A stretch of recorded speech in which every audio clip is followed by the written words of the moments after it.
Secretary Treasurer Super not present. Chairman Byrd not present. Vice Chair Bowden. Present. Member Mercer. Quorum declared. Please join me in welcoming Brent Devine, our new Business Committee Executive Secretary. And thank you to those on Zoom for joining this morning and for following the new chat moderator guidelines that were recently announced. Today's moderator is Austin Headley. Thank you. Thank you, Ms. Supernaw. Next up, we have the reading, correction, and approval of minutes. Do we have a motion to accept them? Second. Motion by Member Newton, second by Secretary Treasurer Supernaw. Any discussion? All those in favor to approve the reading and correction and approval of the minutes, say aye. Aye. Opposed? Abstentions? Motion carries. Next, we have the reading, correction, and approval of electronic phone polls. Ms. Newton, will you please take the first two?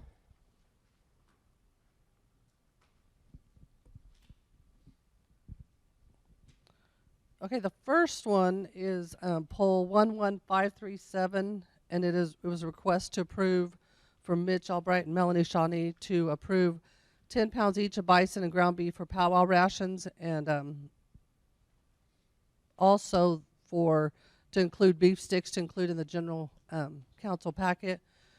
So that passed by 4. That was approved.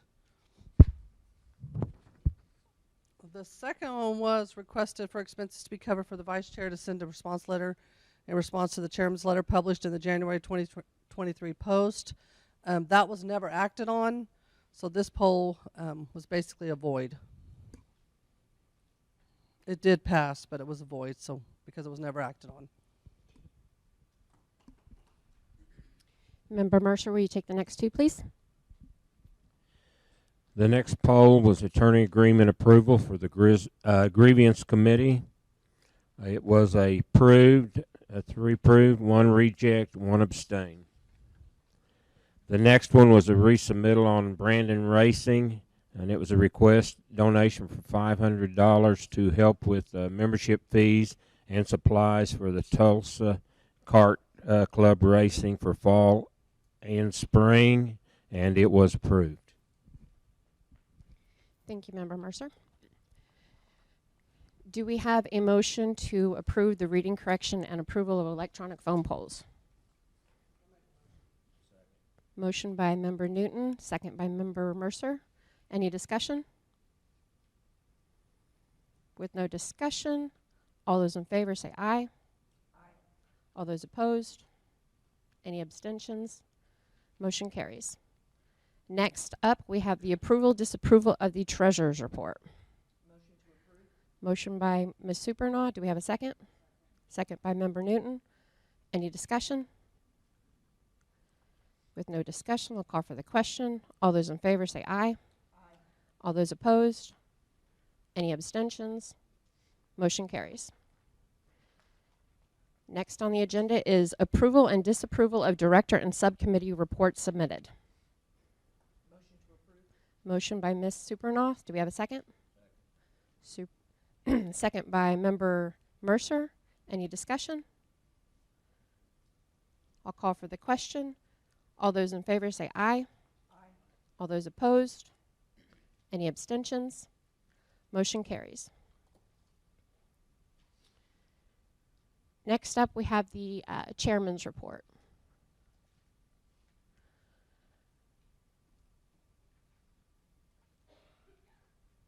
Just so everybody knows, prior to this meeting, I had made prior obligations to be a cook for a dual memorial dinner for my family. Due to availability, this was the only day that was left open, so we had to work with it. Yesterday afternoon, at the last minute, the chairman told us that he would not be here today, so we were able to make some arrangements so I could be here in the morning. The hopes are to get through all of the voting agenda really quick before I have to leave, but then at some point I'm going to hand the meeting over to Weena to finish it off.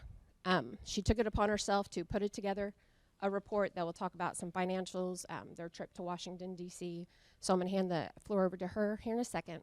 While they were in Washington, D.C., I stuck around and went to Oklahoma City to discuss the sports betting bill that is being presented.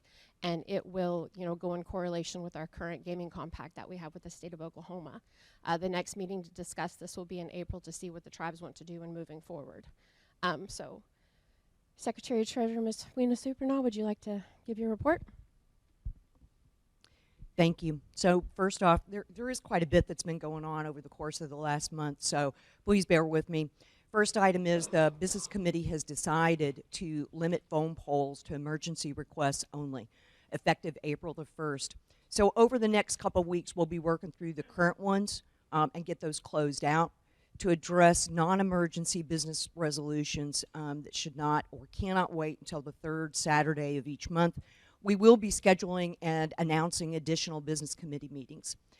So those will start late April or early May. Based on a series of upcoming events, and there are quite a few of them. So let's see. Saracen will host a panel discussion called Walking in Two Worlds, Operating Commercially with Tribal Roots at NIGA in San Diego the week of March 25th. DCR management and some of the business committee will attend as well. March 22nd and 29th, Budgeting Finance 101 at the Tribal Museum classroom. You'll see more of these out on the Quapaw Post as well as other communication forms, but I just want to let people know about some of these key upcoming activities. March 26th, there's a shawl making class with Carolyn Knott and Laura Rollins. Again, that's at the Quapaw Tribal Library. A small Quapaw contingent will be in France the first week of April, including Carrie V. Wilson and Everett Bandy for an initial consultation with Musée de Croix Jacques Chirac, where the Quapaw robes are housed. April 5th and 12th, Senior Farmer Market Nutrition Program sign-up. That's from 9 to 3 at the Quapaw Farmers Market and Food Hub. Starting April 5th, every Wednesday until May 17th, Drum and Singing Circle, 6:30 to 8:30 p.m. at the Cahota Center. The Easter egg hunt is scheduled for April the 8th, Quapaw Nation Powwow Grounds. Volunteers are needed at 9:30 a.m. 1 p.m. the event starts and gather at the Longhouse. Lunch will be provided, so come on out and meet the Easter Bunny. There are multiple age groups, and for more information, call 918-542-1853. Next one is Honoring and Protecting Our Children event. That's at April 11th at Cahota. April 28th, 6 to 11 p.m., as well as the next day from 9 a.m. to 3 p.m., Re-Energize and Revive at the Northeastern Tribal CCF programs at the Riverbend Casino. That's a conference. May the 5th is the first day of Farmers Market, so look out for additional notifications on that in the schedule. Quapaw Nation Youth Programs present shawl making class in partnership with Carolyn Knott. That's May the 2nd through 4th from 5 to 8, Cahota Conference Center. It's open to 5th through 12th graders. It's limited to the first 15 people, so please contact Heather Dismuke to sign up for that. Quapaw Nation Youth Program presents Ribbon Skirt class May 8th and 9th, as well as 16th and 18th, 5 to 8 p.m., Cahota Conference Center. Again, that one's open to 5th to 12th graders and limited to the first 10 people. Again, please contact Heather to sign up for that. May 19th, there's a Native Youth Powwow Dinner. 5 p.m. is grand entry, and dinner's at 5 p.m., grand entry is at 6 p.m. at the Quapaw Nation Fitness Center. 5:24 and 5:25, Shield Pottery class with Betty Gadke from 5 to 7 p.m. in the Quapaw Pottery Studio. June 10th is the annual education banquet. The time is to be determined, but that will be held at the Downstream Pavilion. Let's see. A couple of other announcements. Affecting the beginning of April, Trenton Stand is the new Executive Director of Resource Management, so congratulations to Trenton. We'll also have the new Executive Director, Quapaw Facilities Authority, begin in April as well. Like Vice Chair mentioned, I did have some updates on the Washington trip. So 4 BC members were in Washington February 27th through 29th. The purpose of that trip was to reintroduce the bear settlement authorization legislation in this new congressional session. To accomplish that, we needed to secure sponsorship and co-sponsorship in both the Senate and the House of Representatives. We met with 5 senators from 3 states, including Senators Bozeman from Arkansas, Carton from Arkansas, Langford from Oklahoma, Markway Mullen, Oklahoma, and Senator Moran, Kansas. In addition, we met with 5 representatives from 4 states, Representative Westerman from Arkansas, Burleson, Missouri, DeGette from Colorado, Cole, Oklahoma, and Burkine, Oklahoma. Many of these congressional members have key committee and subcommittee appointments where we need their support. In addition to giving some gifts and background information, we handed each congressional member a copy of the updated recommended authorization bill language. We were able to secure strong Senate support, sponsorship from Senator Markway Mullen of Oklahoma, and co-sponsorship from multiple. We also have strong co-sponsorship in the House of Representatives. We have additional work to do, especially in working with Representative Burkine, who we would like to serve as the primary sponsor in the House. His lack of familiarity with the Quapaw, the authorization bill, and the Bear versus U.S. settlement are what we're working on right now. We want to make it easier to make it more understandable around why they need to support the authorization bill. And we've been in regular communication with all of these representatives' offices since our in-person visit. While we were in Washington, we also met with Smithsonian National Museum of American Indians Director Cynthia Chavez Lamar and her team. A goodwill visit also happened with the EPA's Barry Breen. He's the Principal Deputy Assistant Administrator and staff. That's the update on the Washington trip. I did want to make a comment about bridging the gap. The Quapaw Nation had the privilege of co-hosting the 22nd Annual Bridge the Gap Conference on March the 6th through March the 9th. The conference was founded over 2 decades ago by a request from tribal nations to meet face-to-face annually with nearby national forests in Oklahoma and Arkansas to bridge the gap between tribal nations and Forest Service to have a better government-to-government relationship. Over time, this meeting has grown with many tribal nations attending, as well as other federal agencies and contractors. This was the first time the Quapaw Nation had the opportunity to host this conference. This year's theme was demystifying consultation and took a deep look at numerous ways the federal government and tribal government are legally required to work together in consultation.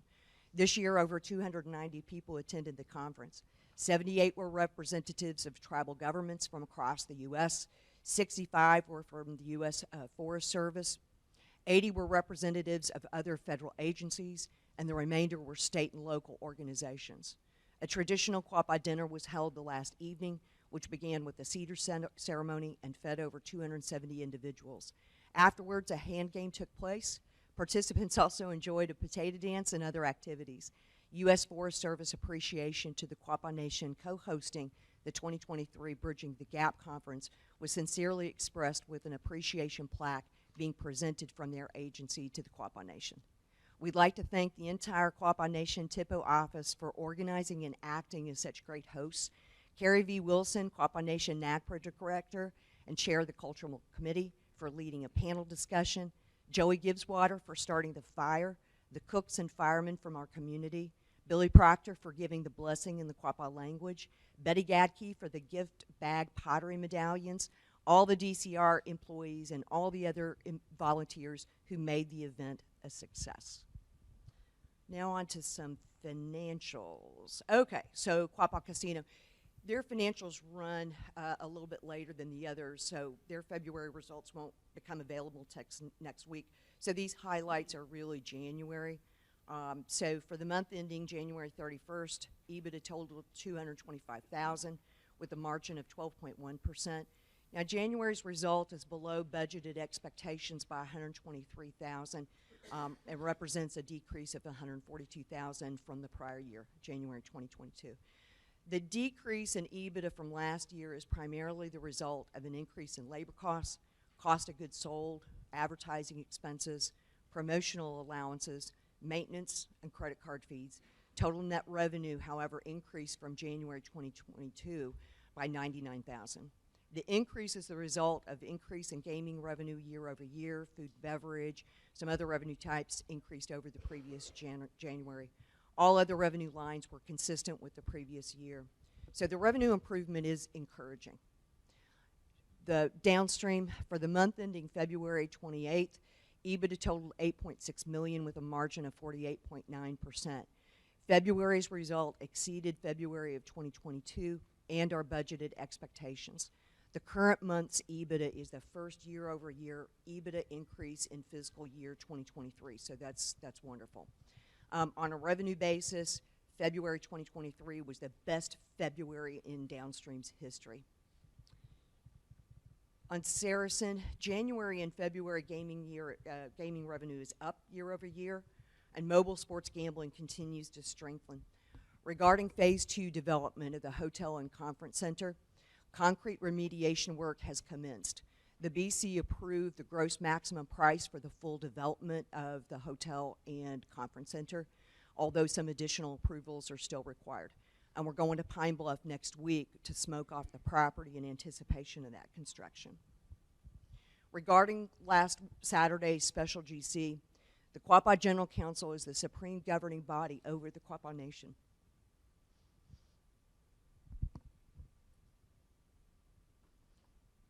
Last Saturday, the special GC was held to either clear Vice Chair of the charges or to remove her from office.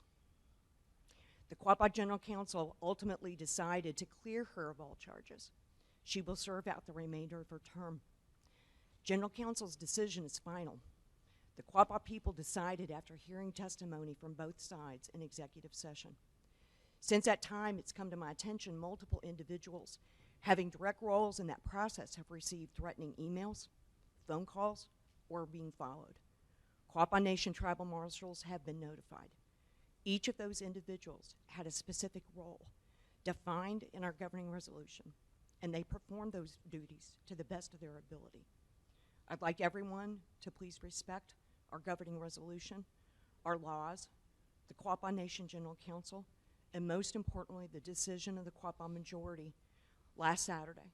Let us close this painful chapter and move forward positively, constructively, and with purpose. Thank you.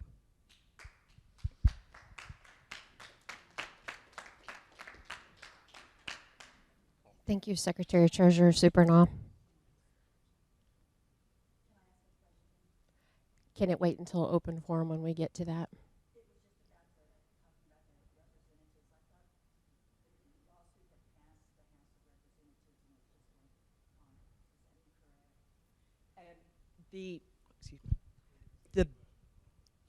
The question was, I think, tribal member thought the authorization bill had passed in the House, but not the Senate.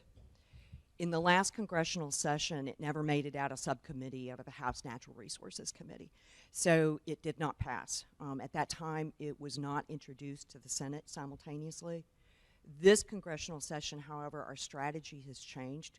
So we are trying to get the authorization bill introduced to both the House of Representatives as well as the Senate. So it really never made it out of subcommittee. Thank you.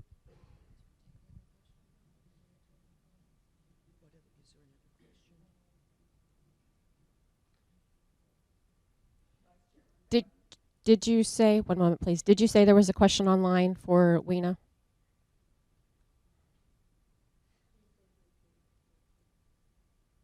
Okay. Who asked for the floor?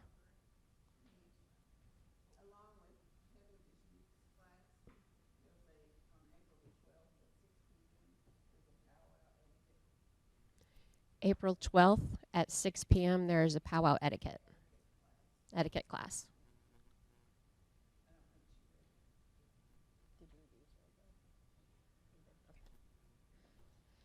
Thank you for that report. Before we proceed, I would like to take a minute to recognize the tribal members that have passed away recently and ask for a moment of silence.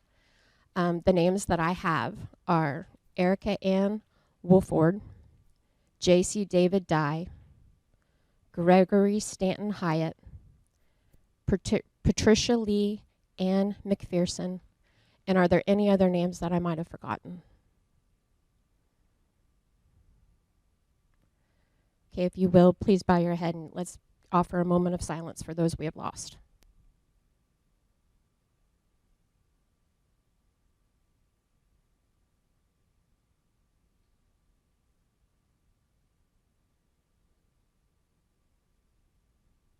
Thank you.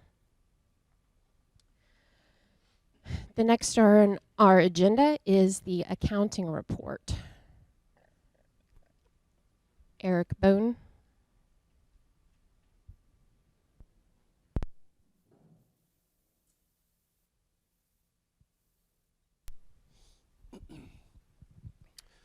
Good morning, Eric Boone, CFO. I'm going to try to talk loud. If you can't hear, just raise your hand. I'll try to talk louder.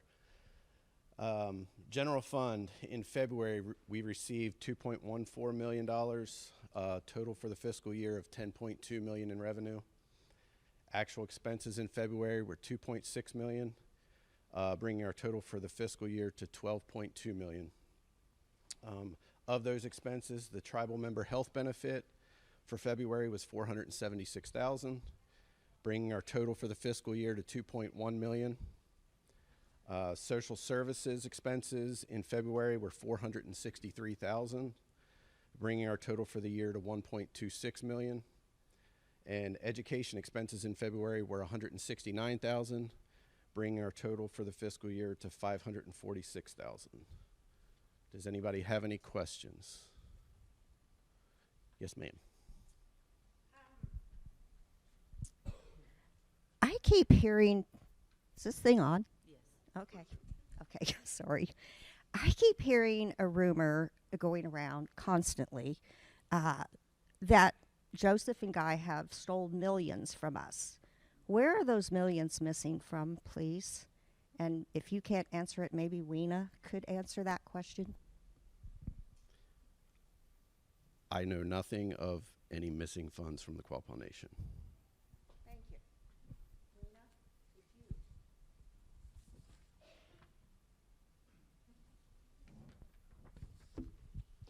I am not aware of any missing funds. Then could I respectfully ask Stephen Craig to shut up? You're spreading that rumor. Point of order. Point of order.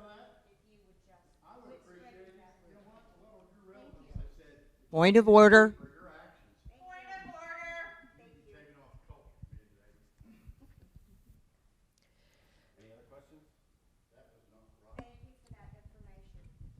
The last comment I'd like to make is we're in the process of wrapping up the fiscal year 2022 audit. So it's not just Eric's word or my word or the reconciliations or the internal controls, but financials from all of the entities are audited on an annual basis. In addition to the financials, they also perform tests on internal controls as well as other key procedures.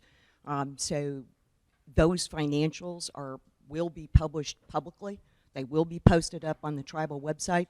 Don't really know the exact date, but I know it'll happen because the 2021 fiscal year financials are out there and all prior years are out there. Thank you, Ms. Supernon. Thank you, Eric, for that report. Next up, we have subcommittee reports. Are there any subcommittees here who would like to report? I saw the election committee.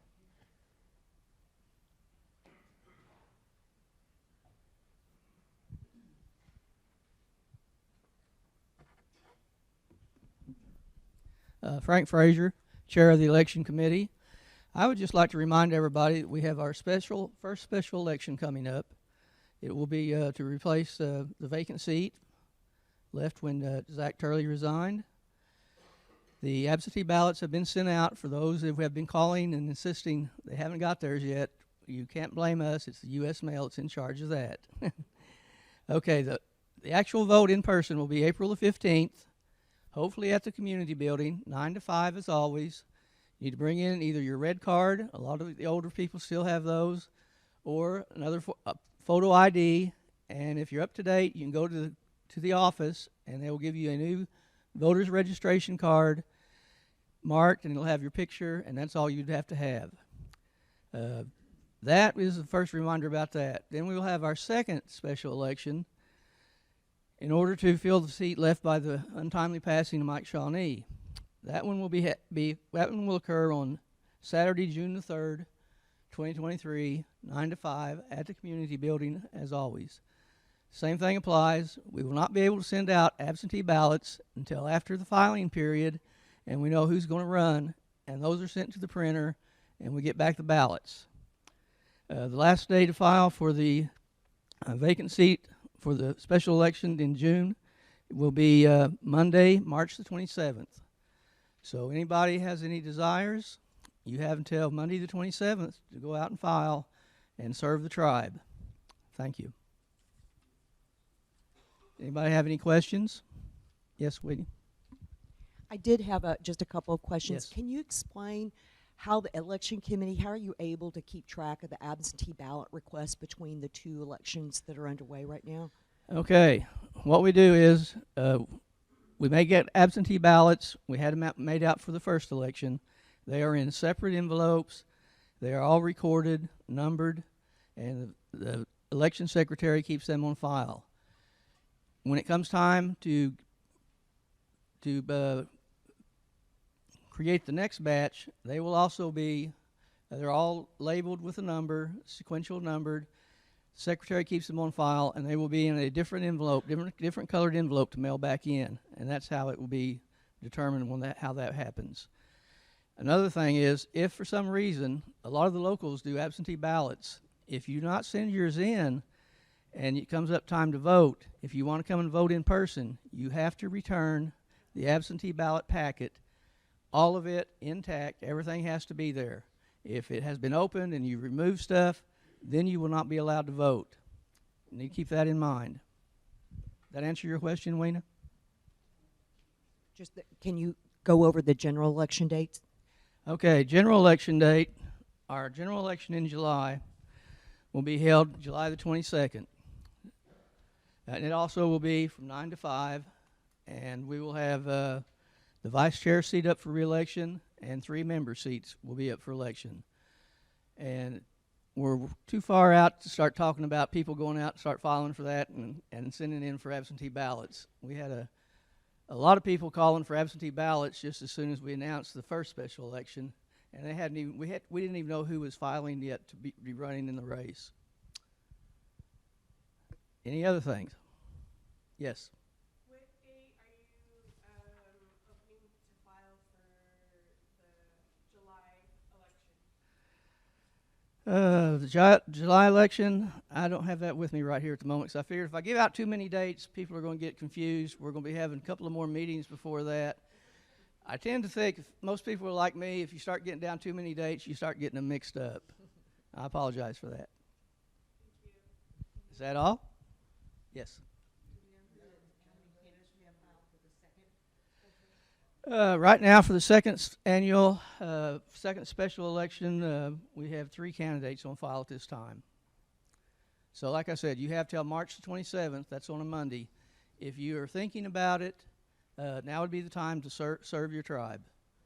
A lot of people, it's easy to sit back and criticize, but it is really something for these people to step up and be willing to put themselves out there and serve to the best of their ability for the tribe. And I applaud them for that. Anybody else? Thank you very much, Frank. Okay, thank you. Are there any other subcommittees that would like to report? We have Roman with the Constitution Committee who would like to report.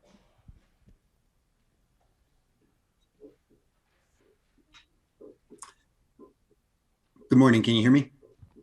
Yes, we can. Okay. Yeah, I do have one question for Frank. Also, I didn't hear any mention of the action for the amendments to the governing resolution. Will that be with the July? Yes, that will be in July. Okay, perfect. Okay, thank you. So we just wanted to report last month that we had said we would have some dates set for open meetings and community engagement. And our first meeting is going to be held on April 24th. It's a Monday evening. It's going to be at 6:30 p.m. at the community building. This will be a potluck. So if you're coming, please bring something. We'll have an agenda available for everybody ahead of the meeting. We're going to shoot for 2 weeks, but definitely at least 1 week in advance, we'll have an agenda with a guided discussion items. And we hope that everybody could join. This will also be available via Zoom, so that anybody who wants to participate remotely can do so. And we'll do our best to have an open discussion and see how that works out with the Zoom participation. So it's going to be a learning process for us, because we'd like to keep it as open as possible, but we also want to keep it as structured as possible. Other meetings that we have the dates set for would be June 26th, August 28th, October 23rd, and December 18th. And these are all the last Monday or the fourth Monday of the month.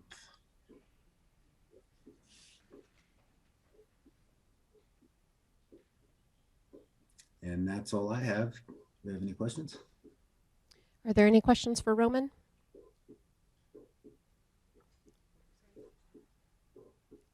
Roman, we have a question from Grace. Yes.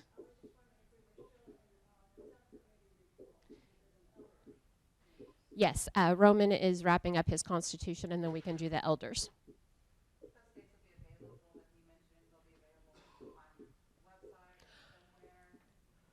Roman, can you send us a list of those dates, and we will make sure that they get published on the website so everybody is aware? Yes, absolutely. And there's a question on Zoom asking for the dates again, so I'll go ahead and restate them just for clarity. The first meeting will be April 24th. And then the following meetings will be June 26th, August 28th, October 23rd, and December 18th. Okay, thank you very much for that. Does anybody else have any other questions for Roman? Thank you, Roman. Thank you. Next, we will do the Elders Committee presented by Grace Goodeagle. Would you like us to bring you a mic? Oh, you got one. Go ahead, please. Thank you, Gunagay. I just wanted to report from our Elders Committee that we mentioned in January 3 items or issues that we were wanting to follow up this year. One being the housing, the elder housing, and apparently that is still pending. Also, we were talking about health, and we've heard from the paramedic and our CHR, there is a lot going on with classes for elders on the health. So we were following up on that. Also, we are wanting to work with our youth. And so we're looking towards some possibilities, exploring some things on that. I would like to mention, with all of the dates that are being mentioned, we are still working on a confirmation on some dates for a trip. And so we'll try to coordinate with other things that are going on. But we are looking forward to having an elders trip. It'll probably be a 2-day overnight trip. But as soon as we can confirm those dates, then we will get word out to everybody. The only other thing that I wanted to mention, AARP Oklahoma every year has their annual honors night, where they honor the elders in our state, in Oklahoma, all of the tribes. And we have had some Quapaw who have been so honored, but the nomination forms are ready, and more information is available on that. But elders, if there are any elders you would like to nominate, we need to do that very soon. at the end of the year, usually around November. This year it's going to be at the First Americans Museum. It's a lovely time. They again have the dinner. There's a booklet that lists all of the elders being honored, and you are actually given a medal. It's a very, very nice evening, and it's a chance for all of us to honor our elders. And so again, I've got information on that, and I'd be happy to share that with you. Nominations will end the end of this month. So if there's somebody that you might think that and it doesn't even have to be Quapaw, he or she can be a person in the community, someone that you think might be honored. So that's all I have. Thank you very much, Ms. Goodyear. Are there any more subcommittee reports that would like to? Yes. Oh, no.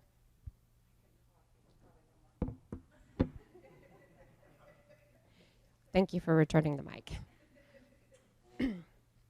Okay, if we do not have any more subcommittee reports, then we will move on to the director reports. And first up is Jacob White, Director of the Quapaw Counseling Services.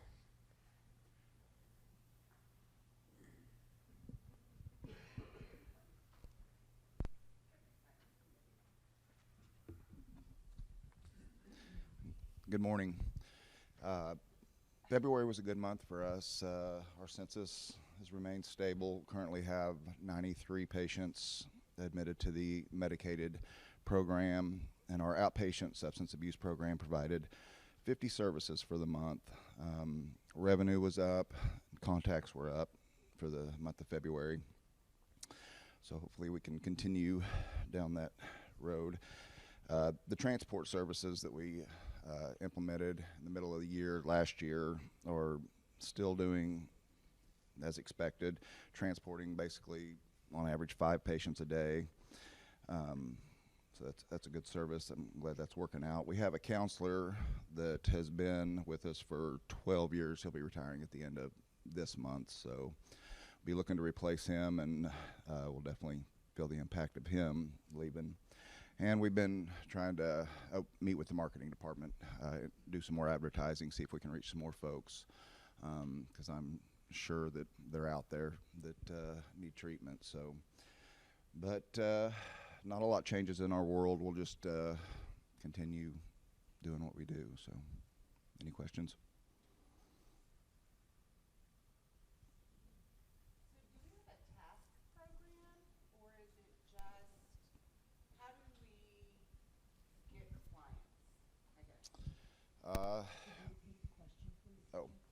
The question was, how do we reach clients, or how do we get clients? You know, we have a page on the Quapaw Nation's website. It's mainly word of mouth. You know, we do have a Facebook page where we post. Task grants or anything like that? No, we have not. As right. No, well, I mean, we do have a tour grant currently, so we do work closely with our grants departments as far as, you know, providing scholarships for treatment fees and those type things. Well, TASK is Treatment Alternative to Street Crime. Okay. Those grants have been around for 20 plus years. Right, and no, right now we're not working with anybody on those. So, any other questions? Okay. The question was, when is the next DUI school scheduled? We currently don't offer ADSAC services at this point. We don't have any counselors that are certified in ADSAC, so we're referring those folks to Claremore. So if they can't get to Claremore, they're just out of luck, basically? Yep, there is.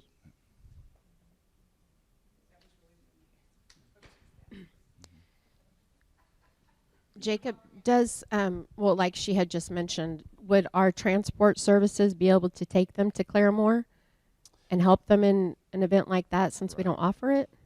I mean, if it was a tribal member, then I'm sure that we could, you know, work something like that out. Currently, our transport services is just transporting patients to our clinic from the local community to make their appointments. And so what's in that grant that gives them transportation? Are there not other avenues to provide for like that, or is it just specific from their house to the treatment facility? Is that how the grant is written?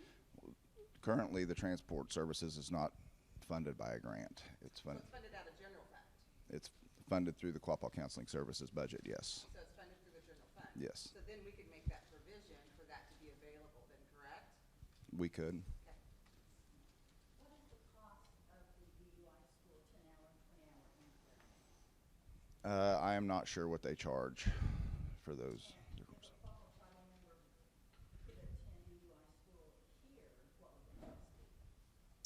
Well, that program was funded by grant, so there is an assessment fee of $150, and then it's so much per class. We haven't had the DUI school at Quapaw Counseling for a couple years now, so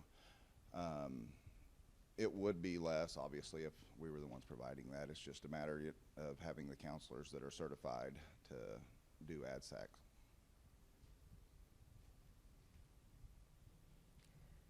Are there any more questions for Jacob White?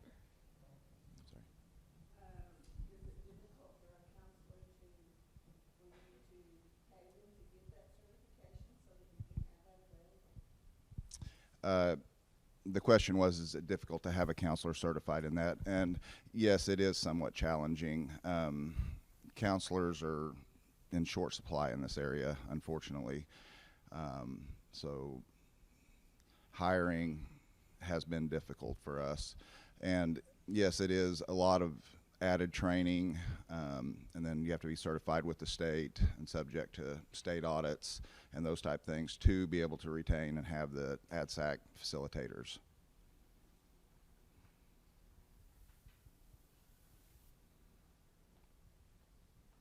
Are there? Do you see a need for that in Ottawa County? I do see a need. Something that we should be looking into? Like I said, we've had it in the past, and it was sporadic. I do believe that there's obviously a need for it. You know, people getting DUIs is not going to stop, unfortunately. So would it be better to have it here? Absolutely. Do you, just as a suggestion, for the person who's retiring in their replacement, do you think that's something that we could really try to make a requirement, is to meet that need? Just think about it. Possibly, yes. You know, it's challenge. You know, a person with those credentials, you know, those classes typically happen in the evenings, where So how hard would it be to contract with somebody that has those qualifications? it would be difficult to find that person, but I'm not saying that it can't happen. There's just not that many counselors in the area that have those services. I mean, if there was, then I would think that somebody would be providing them, the ADSAC services, and it's just not. Claremore's the closest, so. Did you not send a individual to DUI school and counseling services paid for that, and once they got certified, the class that was supposed to start did not? The counselors that we had that were certified have, well, the last one that we had, he is the one that's retiring, and his wife was also an ADSAC counselor, and she retired almost 2 years ago. So since then, it's just, we haven't. Can the ones in Joplin be qualified to do Oklahoma? They can. The states will work together as far as getting the red stamp for DUIs. So is it that hard to find? You said the lady retired 2 years ago, so you've gone for 2 years with just one counselor instead of two. Is it that hard to find qualified help? Or is it just that we don't pay enough for people not to want to come work for us? I believe that as far as our counselor salaries go, we're right there with everybody else in the area. And it has proven to be difficult to find licensed counselors in this area. I mean, if you go to Indeed and look for a licensed drug and alcohol counselor, there's a lot to do. Require the CADC, or No. how are you? So we cannot use a CADC. We have to have master's level counselors in order to do what we do. Haven't we lost several counselors to the MODOC counseling services, and most of them get between a $10,000 and $20,000 increase in what they make here because our salaries are so low? Initially, yes, we did lose a couple of counselors to the MODOC tribe because they were paying more, but we have had a salary increase for counselors, so we are paying at least what the MODOCs are paying now. So 60,000? It's more than that, what we pay. And we don't just have one or two. We have currently 5 counselors on staff. So, I thought we were down to one, and was just like, no. no way that works.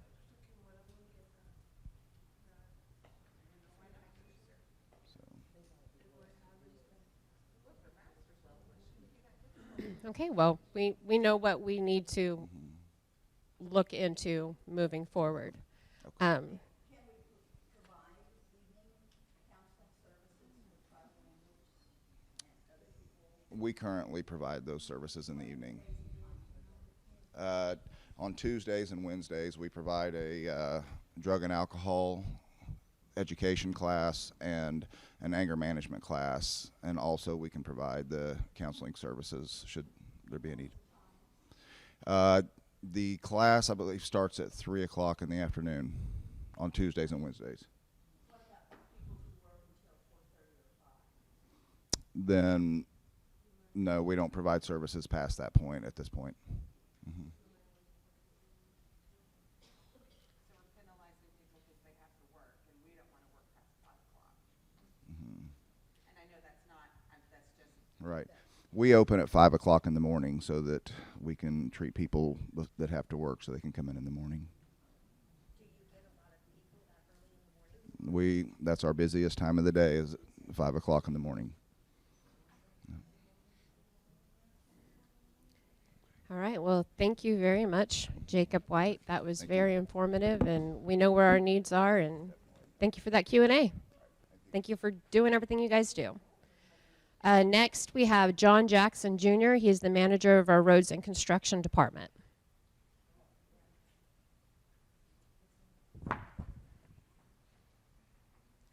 Good morning.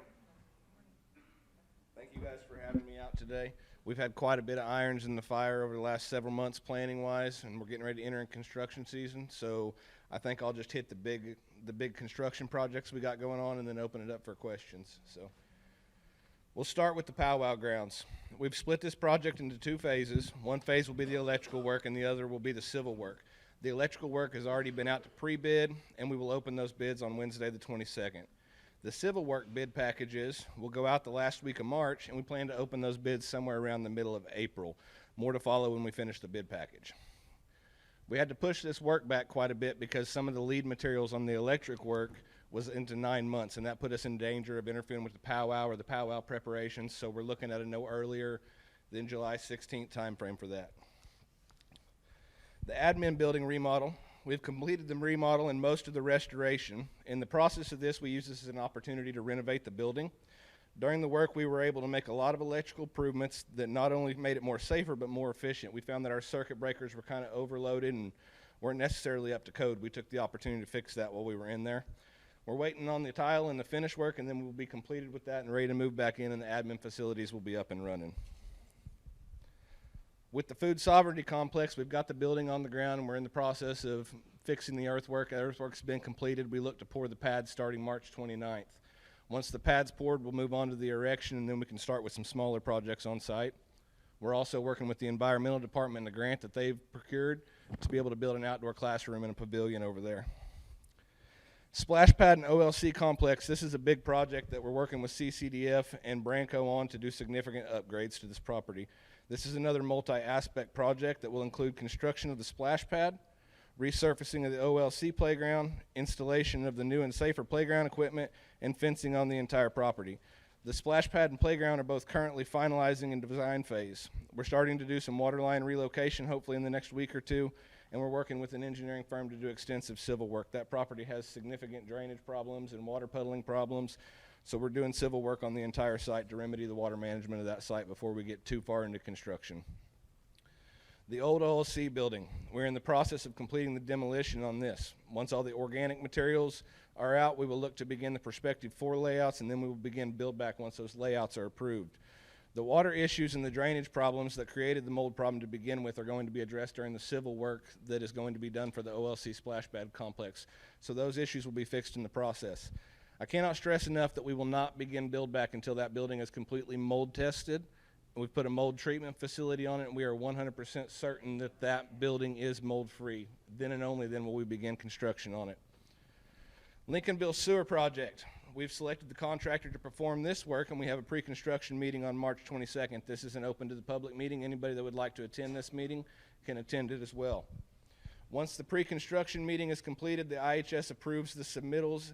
A notice to proceed will be issued to utility field services, and the construction schedule date will be selected, and we will begin work. We anticipate about 180 days until substantial completion on this work. Upon job completion, the Lincolnville Township will no longer be served by a failed lagoon system. Ray Property Housing Development. We are working with the Grants Department and the Housing Department on the construction of this housing development. This work will include building the infrastructure for this housing development. Currently, we have 90% civil plans in place. We've met with the city multiple times. We have a plan on the utilities to go forward on that. This property has already been surveyed. The initial plat has been done. We're waiting on the external boundaries. Once that is done, those plans will be sent to QA, QC, and we will have finalized stamped plans to move forward with construction. And everybody's most favorite, the miscellaneous projects. We're currently working with a lot of departments right now to develop some smaller projects, for lack of a better word. There's no such thing as a smaller project, but for lack of a better word, smaller projects. Some of these include we're building a garage for the Title VI facility, a medicine wheel themed outdoor pavilion for the youth program at Quixota, a shed and some covered walkway stuff over at the CCDF program, and we're currently in the costing phase and concept phase of a lot of smaller projects that are bringing together some grant funds to increase assets. I think that's it for my report. Does anybody have any questions for me? Okay, you said on the powwow it'd be July 16th on the powwow grounds, so you're not going to do any work on the powwow grounds until after powwow is over? No, ma'am. We will not move in there till powwow's over because the work is very extensive. We're going to have to tear up the roads, trench, put conduit in. We're repairing all the roads and fixing the drainage problem. Moving in any prior to that is going to interrupt electrical to the campgrounds, and it's going to create some drainage issues as well as transportation issues. We felt it was better to push 6 weeks, and then next year when we come in, all the improvements in the drainage and the powwow ground will be up to basically commercial grade campground in terms of roadways and electric and plumbing. Okay, can I make a request that you not put a road up by my camp? Is there an existing road up by your camp? Well, there was one put there last year. Okay. If you will call me at your office and meet me, we'll go over the plans and we'll go out there and we'll look and see if I have anything on there, and there might be an opportunity to mitigate that if we can, if we need to. So. We have probably 30 children that have played up there their entire lives, and now there's a road, and not only for mine, because I'll go to jail if somebody hits my baby, but Yes, ma'am. but for the other children up there, not just mine, all of these kids they learned to walk up there, and so they're used to being able to play, and now there's a road. Tell you what, let's take a look at it. Give me a call or come up to the office up there. We'll drive up there, take a look at it. We'll see what the plans say, see if we can find a way to mitigate it. We obviously need to keep the children safe, and if it's a play area for that weekend, let's look into that. Okay. Then my next question is this mold. I'm thankful to hear that we're not going to move because that's ridiculous. We shouldn't be exposing our children, much less our employees, to long-term mold. Out of the admin office, you guys only went, what, like 3 foot, 4 foot up?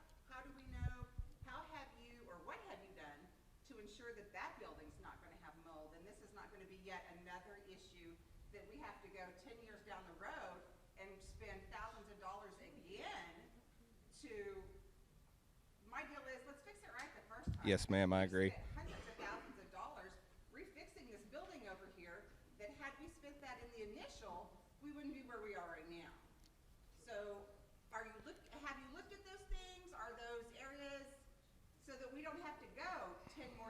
you know, 2 more years, 3 more years, whatever it is, and here we have mold again. Okay, so the question is are we taking into consideration the mold at the OLC after the flood? There were some questions about the cuts and the mold remediation. So basically what we did is that is a standard mold cut in there when the water based on it. The amount of water that is on the floor determines the amount of feet that you cut up the drywall. Then the drywall is tested for moisture after the cut is to put into place. If that passes moisture test, then we've satisfied the remediation, and we did hire a professional remediation company to come in and do that.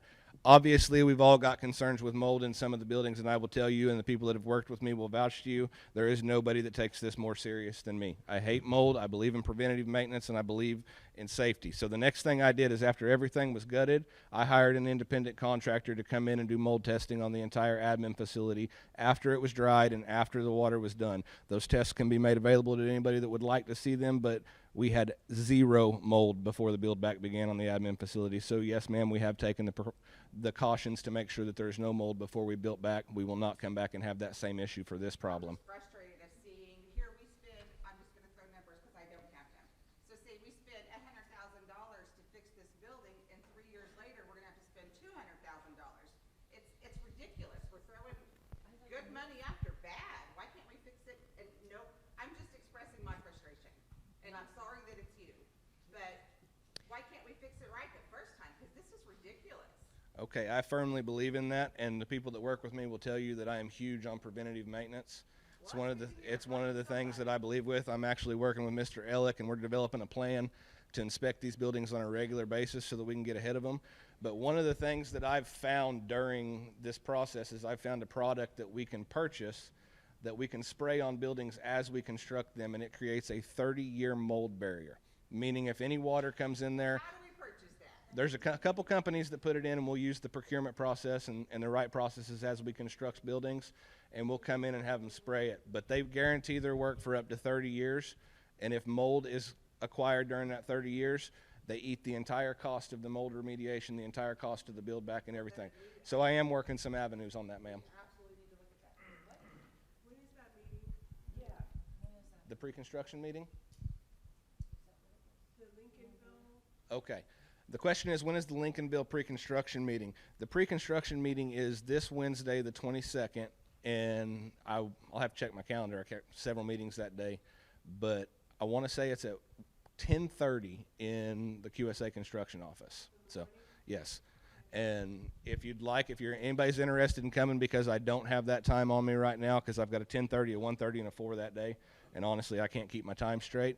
Call my office or shoot me an email. Everybody's welcome to come to that. That is a public meeting, and I would encourage you to come to it if you are going to be served by that lift station, so that you know what's going on and what to expect. What is the property where the housing is going to be? The question is, where is the property that the housing is going to be? It is going to be on the old Ray property off of 50 Road, and we're going to be using the west 40 acres, but only 10 acres of it are really going to be into housing. That allows us to keep it out of the floodplain and not have water damages. Back to the Powwow Road, what do you plan on doing, if anything, to the one that's down by the creek, going to the arena? Okay, so the question is the powwow roads. What are we planning on doing to the roads down by the arena and down by the creek? The existing road systems, with the exception of a few of the gravel roads, are all going to be either repaved with 4 inches of pavement, or they're going to be rebuilt with 6 inches of concrete. So the reason we're going that route is because we all know we have drainage issues at the powwow grounds. It floods, but we all know that we don't want to do anything to change that particular piece of property. So that brings us to, how do we manage the water? We've went this route because we can put some drainage channels in the roads that'll actually funnel the water down, and we can move it. So pretty much every existing roadway on there is getting improvements. We've actually had the BIA out inspecting our bridges as well, because I'd like to do some bridge improvements. That's a gravel road. It's a gravel road. Some of the gravel roads on there, and I mean, again, we're talking about miles and miles of roadway, so I hate to even give you an answer here, but I do have the plans at the office that you're more than welcome to stop by at any time and take a look at. But some of the gravel roads are just being taken down and refitted to gravel roads and better material in them, and they're being put in. It's the one that runs from the paved road by the bathhouse to the arena. The paved road by the bath. I mean, I think that road is actually getting, if I'm seeing it right in my head, I think that road's actually getting 6 inches of concrete and an internal drainage channel that'll pull the water off of it and run it out. Where's your office? My office is my office is 304 Main. It's in the QSA building right there. Just ask for John Jackson. I'm first door inside on the right, and that goes for anybody here. If anybody's got any questions on the projects at any given point in time or anything, I'm an open book. Pick up a phone, come by, stop, whatever. We'll talk through. The food sovereignty building, the farmers market. We have procured a building for the farmers market facility that will be used for a wash and pack house, as well as a classroom, some storage, and it'll be right over here on the Welch. Yeah, right over here on the. I'm turned around. Right over here on the Welch property that way, and we're in the process of handling all the erection and putting that building in over there. So, and that complex is going to have a lot of improvements between the gardens and the pavilion that the environmental department secured and all that. It's really going to be something to be proud of when it's done.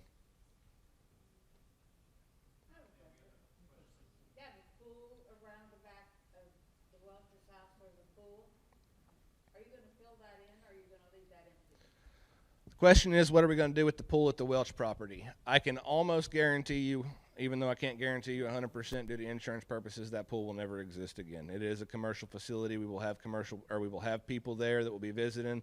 It's too much of an insurance risk. Michelle's kind of been kicking around some ideas of what she thinks she's going to do with it. I've heard turning it into a small compost pile for the facility. I've heard turning it into a garden space. I don't want to speak for Michelle without here, but there's not going to be water back in that pool.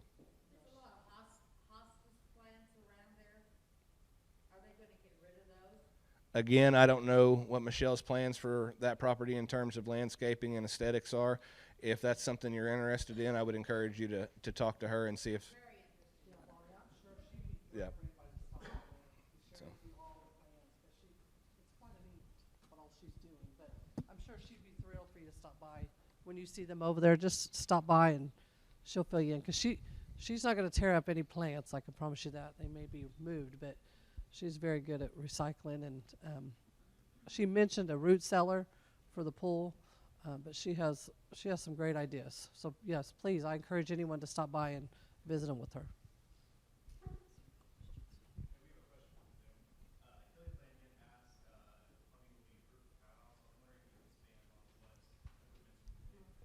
So the question is about the plumbing at the powwow. There are some improvements in that. There are not some improvements, okay? So the bathhouses in the existing, there will be minor improvements to the actual internal structures that go in place right there, meaning our water lines that are already in place in there, because those get maintained by us on a consistently regular basis. Where we are improving is we're doing some septic system improvements outside of the bathhouses that are going on out there, and all the camp lines all the camps are getting new water lines. Not meant that every camp is going to have a horse head and a spigot, but there are going to be more horse heads and spigots ran through there, and all of those will have new water lines that ran to them, and we're going to look at some options to change the pressure there to make sure everybody's got equal pressure across the campgrounds. Okay, are there any more questions for John? Back to the mold. So at this stage of construction, is it too late to purchase that from the mold company to what you've already done? In terms of the admin building, Yep. we would have to take it all the way down to the studs in order to be able to do that. So, yep, we would have to take it all the way down to the studs. But again, I can assure you that water was moisture free, and we have corrected the problem that caused the flood to begin with, and we've put that plumbing on ground level. That way, if it ever does happen and our lines flood, we're flooding on tile now instead of through the stealing system and all of that. So, Well, that where it broke was right above my daughter's desk, so yep, it's not up there anymore, ma'am. And John Jackson, unfortunately, has inherited this problem of the mold. It has been a problem with the nation for years. You're right. And just so you know, all of us, too, have also been hounding John about how important it is. So, you know, it's flowing over to you guys, too. But he is very aware of how important it is. You're saying the exact same thing that we have all said, too. It's very important to get it addressed and do it right moving forward. So. Well, this is an ongoing issue. This has been going on for years, that we're just throwing good money after bad. You're absolutely correct. Ridiculous. It's irresponsible. but it's inherited. So this is an inherited mess. Any other questions for John so we can move on?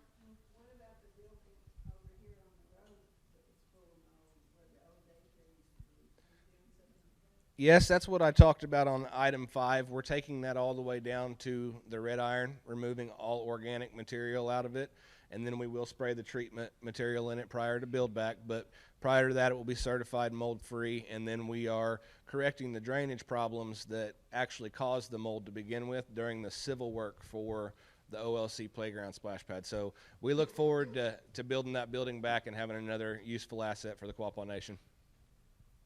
Yes. Right there. Well, it'll be over behind the gym.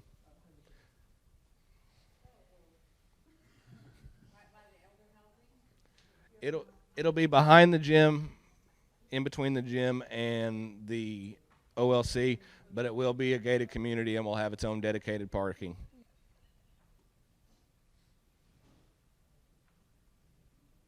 Thank you guys for having me. Have a good day. Thank you very much, John. Next on the agenda, we have new business.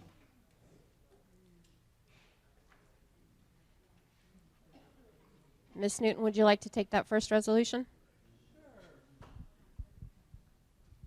Resolution number 031823-A. It's a resolution authorizing the sale of the Quapaw Nation's restricted interest in chat in the bird dog chat pile located under the jurisdiction of the Quapaw Nation.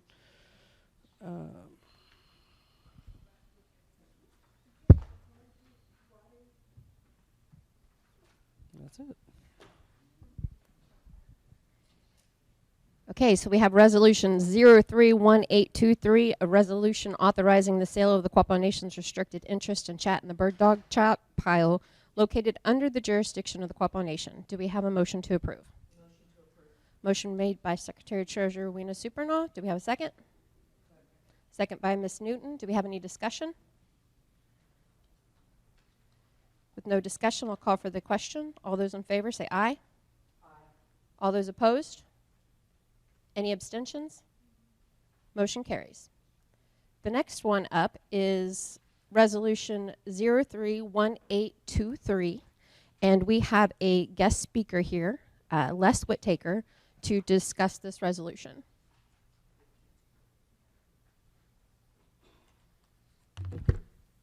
Good morning, y'all. My pleasure being here to address the committee and also the tribal members. What a great turnout on a cold Saturday morning. Wow. My firm is BioSafe Global Technologies in Muskogee. We're a Native-owned firm, and we specialize in helping Native American tribes work on their energy sovereignty goals for the future. Maybe. What we do is we sit down with each tribe and we talk to them about their interests, about their priorities, about what's important to them as they plan the energy needs for their tribe in the future. And it's a very big and important subject. The reason I'm here today is there's a particular Department of Energy grant where the money has been already allocated to the Quapaw Nation. We just need to apply by March 31st. So this is not a competitive grant. If we get the paperwork turned in by March 31st, we will receive this money. And this is a 5-year program where they will give you money each year for 5 years with the special allowance that the first 2 years' money will be allocated at the same time by April 1st. So I'm here this morning because there is a resolution on the agenda for approval, and this resolution simply authorizes the chairman to proceed with the application process. Now, I will say that I've been here on 2 previous occasions. I've met with John Jackson the first time. I met with John, Craig Creeman, and Brian Ross the second time, and I will tell you, these are proactive, professional, and experienced guys that you all have here at your tribe who are very interested in the energy needs of this tribe for the future. And I look forward to working with that team, and I look forward to working with you as a tribe. So I'm pleased to be here today. Does anyone have a question for me concerning this resolution that will just let us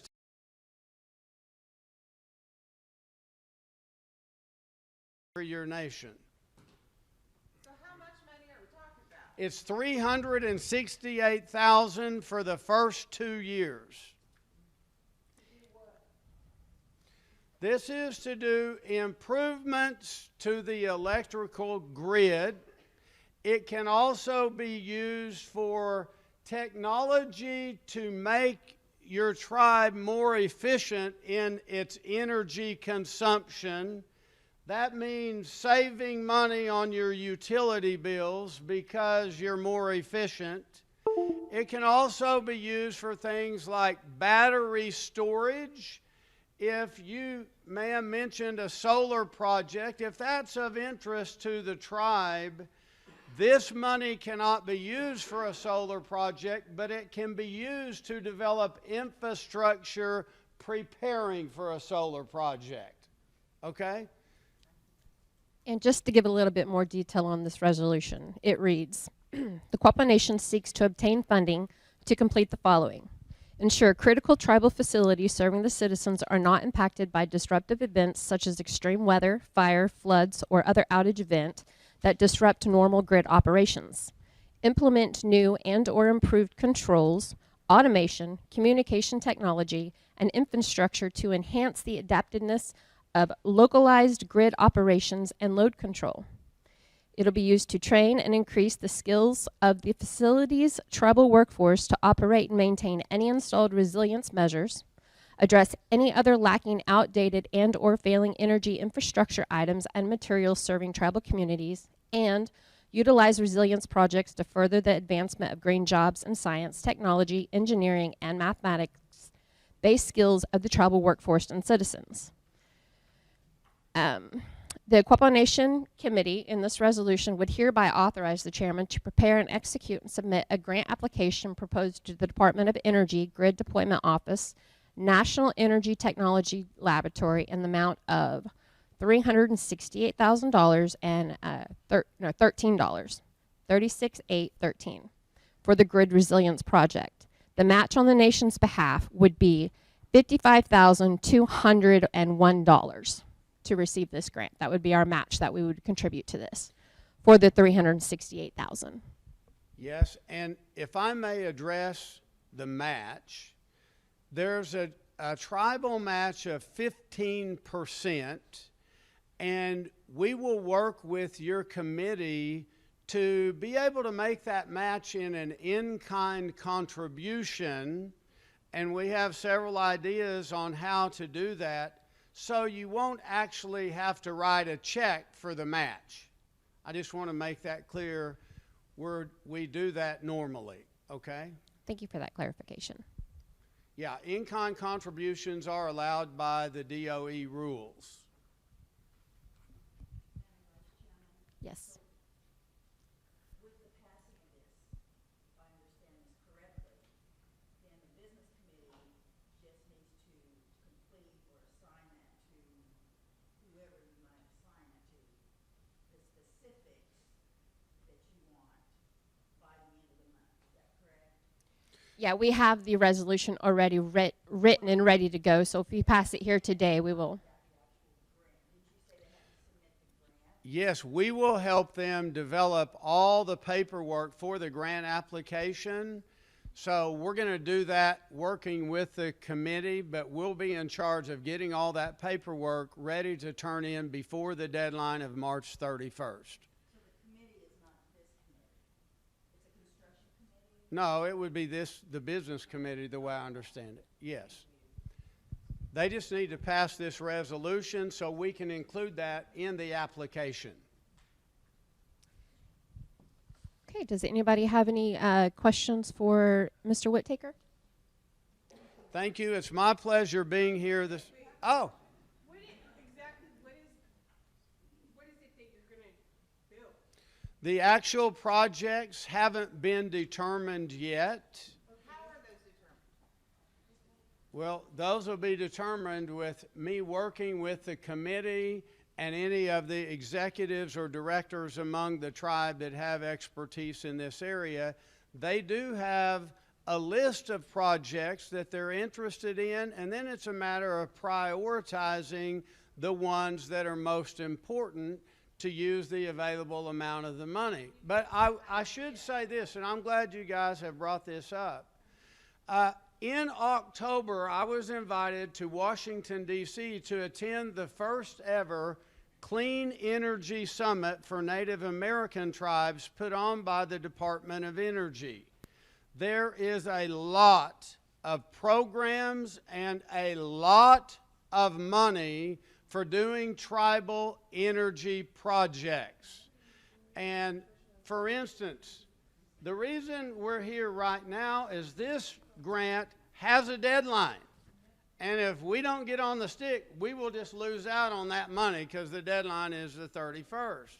But this is just the first step in a long-term plan for energy sovereignty for this tribe. Okay, we get that. But what you said was they have some ideas. And granted, nothing is in stone, but can you give us what some of those ideas are? Well, Better understand, because you keep saying energy sovereignty, and that's great, but dumb it down a little bit. the first step for any comprehensive energy plan is to become as efficient as you can with where you're at now. We need to automate and control all devices that consume electricity so we can become efficient and save money on our utility bills, okay? That would be one proposal that I think the tribe is interested in discussing details.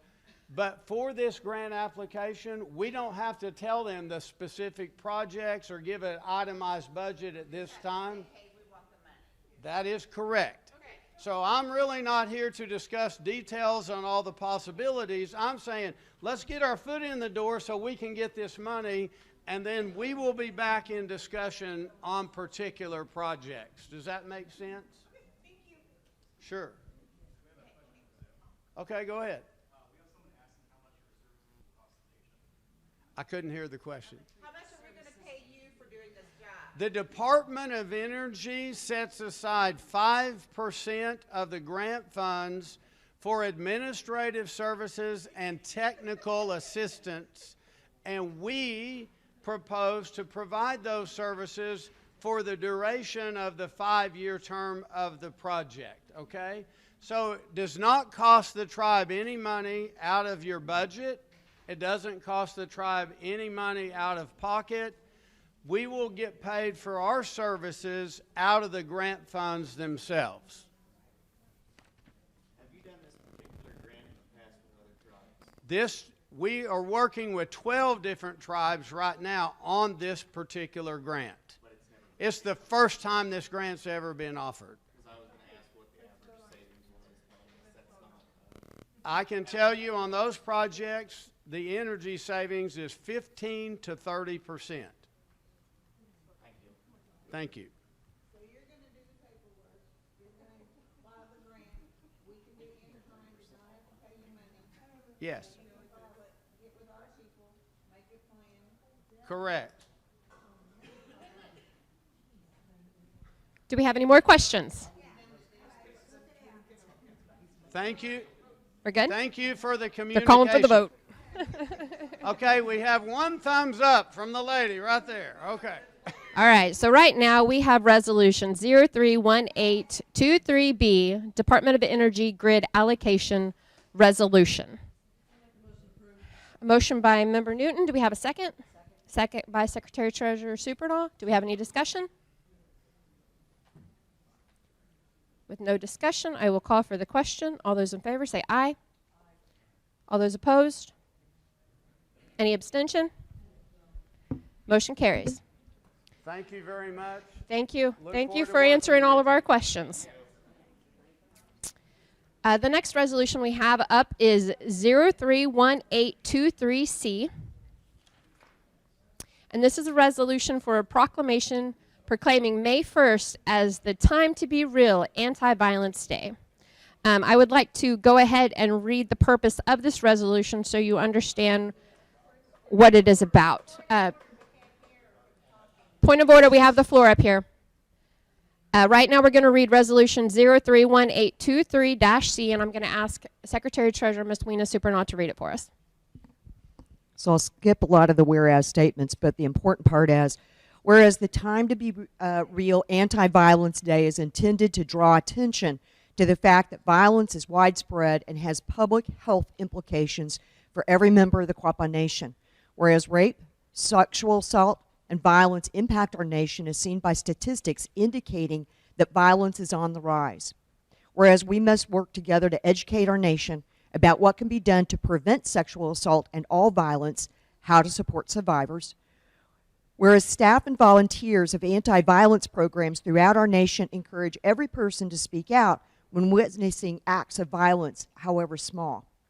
Whereas with leadership, dedication, and encouragement, there is compelling evidence that we can be successful in reducing all violence within the Quapaw Nation and surrounding areas through prevention, education, increased awareness, and holding perpetrators who commit acts of violence responsible for their actions. And whereas the Quapaw Nation strongly supports the efforts of national, state, and local partners and of every Quapaw Nation member to actively engage in public and private efforts, including conversations about what violence is, how to prevent it, how to help survivors connect with services, and how every segment of our society can work together to address violence better. Therefore, be it resolved, the Quapaw Nation Business Committee, on behalf of the Quapaw Nation citizens, do hereby proclaim from this day on, now and forever, the day of May 1 as the Time to Be Real Anti-Violence Day in the Quapaw Nation, and urge all citizens to join anti-violence advocates and support service programs to be part of the solution and to end all violence. Thank you, Ms. Supernaw. Do we have any, do we have a motion to accept this resolution? Motion by Member Newton. Do we have a second? Second by Member Mercer. Any discussion? As part of the discussion, we're not alone in designating this May 1st as an anti-violence day. The entire state of Missouri has declared a proclamation, as well as the city of Joplin, and it probably was raised in the Intertribal Council meeting earlier this week. So the game plan is to hopefully make arrangements through event coordination, Melanie Shawnee, to have a variety of service providers, whether it's a member of our Department of Public Safety and some of the other programs, such as family services and domestic violence, to have basically an open house for a couple hours on May 1st at the Justice Center. More details to follow because it has to get planned out, but it's basically trying to promote the services, whether they're on the preventative side or on the support side, to the entire community.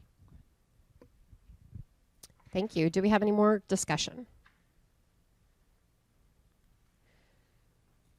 Okay, so we have a motion to approve Resolution 031823-C, a resolution for a proclamation proclaiming May 1st as the Time to Be Real Anti-Violence Day. We have a second, and there has been discussion. With no further discussion, I'm going to call for the question. All those in favor say aye. All those opposed? Any abstentions? Motion passes.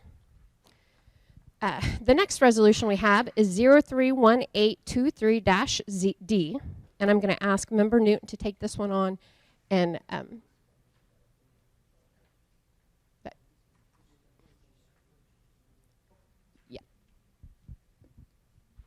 All right, resolution number 031823-D. It's a resolution to approve opening up the Quapaw Nation grounds referred to as Beaver Springs Park. Just briefly, we just kind of had a brief discussion Weena and I have on this, but I recommended we do want to open the powwow grounds earlier than usual for members to start camping and cleaning, but we had a discussion that there's no set date. It's definitely going to be sooner than later than in normal, but we want to wait until our new director of facilities comes aboard. We're not sure what the game plan is as far as the grounds boys and what they're, young men, as far as getting the grounds ready. So I don't know if Weena would like to add anything. Yeah, so the goal is to open up the powwow grounds permanently. And it's a matter of being prepared and ensuring that none of the activities necessary to get ready for the powwow interrupt. So if we've got campers coming in too early while they're trying to do controlled burns and things of that nature, we were basically considering the idea of opening up the powwow grounds contemporaneous with the Easter egg hunt and just leaving them open. But now we've got to kind of figure out. There are some additional activities that need to be performed in terms of security, safety protocols, procedures, what are the rules, and so we want to be mindful of getting those things prepared before we do open up the powwow grounds. Okay. I think it's a great idea. My mom always made us paint every year, and it is so much easier painting before it's 100 degrees, so thank you. Good. So we're not quite prepared to execute this, so I wanted to make a motion to table this resolution. Well, before you do that, Madam Secretary, can I ask a question? So with opening the grounds, would it then, or does it then make it possible for those of us that grew up out there to be able to go out for the weekend and camp with our families? Yes. In the future? Yes, it does open it up to make camping available, whether it's for an afternoon birthday party, the weekend. Awesome. Thank you. Will the electric and water be on? We've got to have it on. We've got to have the facilities available for people to enjoy. Will you have to put that additional cost into this coming budget? Well, couldn't we do like a $25 deposit or whatever? And that's some of the details that we need to get worked out, because those are all really, really good ideas. There's got to be a way that, from a security standpoint, there's a dependency on the marshals. There's a dependency on, just basically having other ways to monitor who's coming in and out, sign-in sheets, things of that nature, because some people belong there and maybe some others, maybe they shouldn't be there. So we've got to be able to make that distinction, for the safety and enjoyment of everybody. Could we not, on our tribal IDs with the barcodes, could they not just put that little code in that little bar thing? And so when we go in, you can see Virginia Mouse was here this weekend, or Abby was here this weekend. Because, the problem is you might have 19 people in your van with you. So the question, just so the Zoom participants can hear,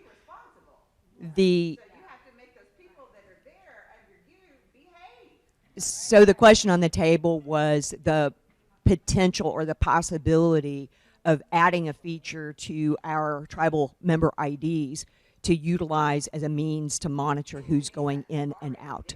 Mm-hmm. Yeah. It's a great idea. Those are the kinds of things that we got to get worked out. So I would like to I move to table this resolution until the next scheduled business committee meeting. That was.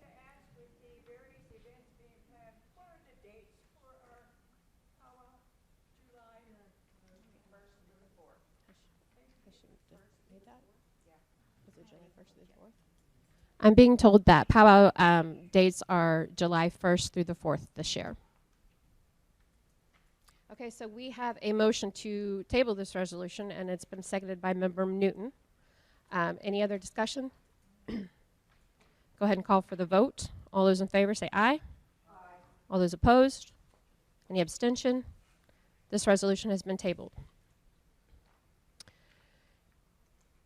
Now, in order to remain with the quorum and keep this meeting moving smoothly, at this time, I want to appoint Secretary Treasurer Supernaw to the Chair Pro Tem by unanimous consent, as long as there's no objections, and participate as a member via telephone. Are there any objections to this? Okay, hearing none, Secretary Treasurer Supernaw, you are the Chair Pro Tem, and I am acting as a member, and you may proceed with the meeting, and I will be attending telephone. I suggest we take a short break to transition smoothly, giving Vice Chair Bowden an opportunity to connect in with the meeting. I would ask the audio or the moderator to confirm when Callie's connection has been successful.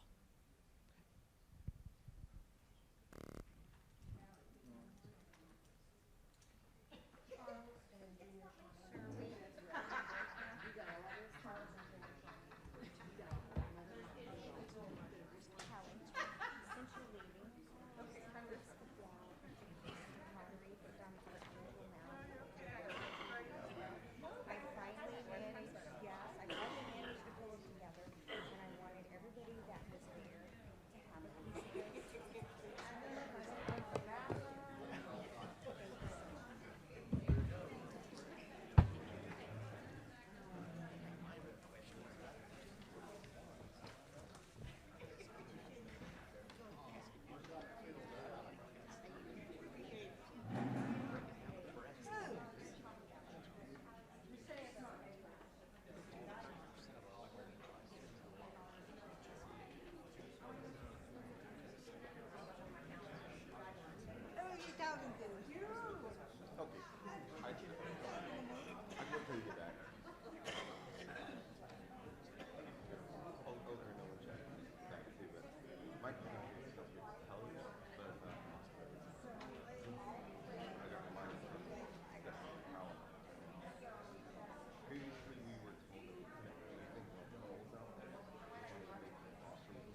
proceeding with donations. The first donation request is from Nate Harkins, and this young man is part of the Latimer County Junior Livestock sale. The donation request is for $400. First, I want to thank the business committee for the donation they made to Nate and Max. Well, this is from the mother writing this. Max, last year, the money provided helped them purchase animals to show this year. Showing livestock has taught them both about responsibility and the rewards of hard work. There was some confusion last year, so she wanted to write this letter to help prevent that. The donation will be made to the Latimer County Junior Livestock Sale. However, the money will actually go to Nate and Max Harkins, who are both Quapaw.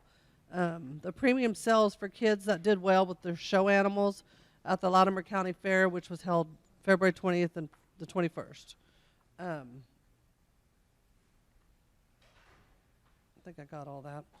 So anyway, the donation request is for $400, and I'd like to make that motion.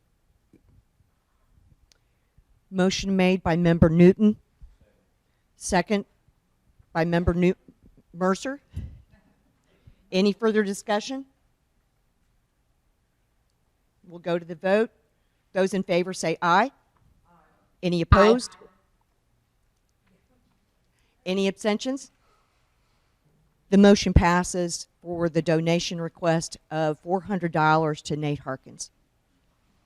I've got to figure out to hesitate, Callie, so that we can hear your vote. On to the next donation. The next one is for Max Harkins. That is the brother of Nate Harkins. I would just say ditto to Matt's, or Nate's, excuse me. It's the same $400 request for the Latimer County Junior Livestock Sale. And I'll make that motion for $400. Motion made by Member Newton. Do we have a second? Second by Larry. Any further discussion? Go to the vote. Those in favor say aye. Aye. Aye. Those opposed? Any abstentions? The motion passes for a donation of $400 to Max Harkins. Next donation request. Okay, the next donation request is from Brendan Bell. It's for $500. It's for travel expenses for Brendan Bell to represent Team Oklahoma at the Reno World Wrestling Tournament in Reno, Nevada, March 30th through April 2nd. Brendan Bell is a 7th grader at Fort Gibson Middle School in Fort Gibson, Oklahoma. He is part of the junior high middle school wrestling team and Roller Academy of Wrestling out of Bixby, Oklahoma. He has achieved multiple goals he had set for himself this wrestling season. Those included becoming the 2023 6th through 7th grade junior high all-state champion at 130 pounds.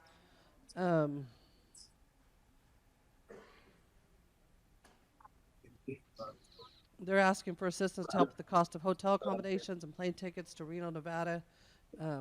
They're also going to be having an Indian taco sale to assist with the funds for Brendan and his parents to accommodate him in Reno. So I'd like to make that motion for $500. Motion for $500 by Member Newton. Do we have a second? Second by Member Mercer. Any further discussion? Call for the vote. Those in favor say aye. Aye. Aye. Any opposed? Abstention? The motion carries for the $500 donation to Brendan Bell. The next one, I want to make sure I get this correct. So Steve, correct me if I'm wrong. This is from Brittany Bell, which is Brendan's mother. She is requesting $500 to help with the travel expenses for herself to go with her son to represent him on Team Oklahoma at the Reno World Wrestling Tournament as well. Don't they travel in the same car? They're flying.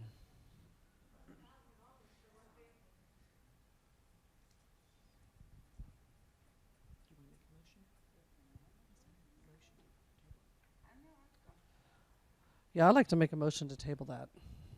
Because this is the first time I've seen this one. It wasn't, of course, it was on. That's a good question. I don't know. I don't know. Do you know, Stephen? I really don't know who's the tribal member, to be honest with you. Yeah, I'm going to make a motion to table this one. Motion to table this donation request by member Newton. Do we have a second? Any further discussion? We'll go to the vote. Those in favor of tabling it, say aye. Aye. Those opposed? Any abstention? The motion is tabled. This donation request is from the Ottawa County Fair Board. They are looking for a sponsorship for a swine show and jackpot on May 13th and 14th. They are asking for $500. We have supported them apparently in the past, and they wanted to thank us for our help in the past, and they appreciate everything we can do. Business logo will be hung during the show, announced during the show, and posted on their Facebook page. I'll make a motion to approve. Motion to approve the donation by member Mercer is there for in the amount of $500. Is there a second? Any further discussion?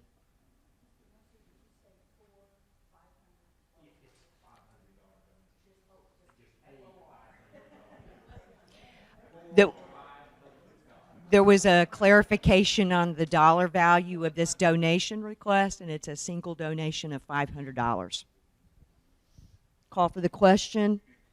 Those in favor of the $500 donation, please say aye. Aye. Aye. Those opposed? Any abstention? The motion carries. Madam Secretary, can I ask a question? I just need clarification. So they said that they would display our tribal logo. What is our tribal logo? Or our business logo? I thought we had it sealed.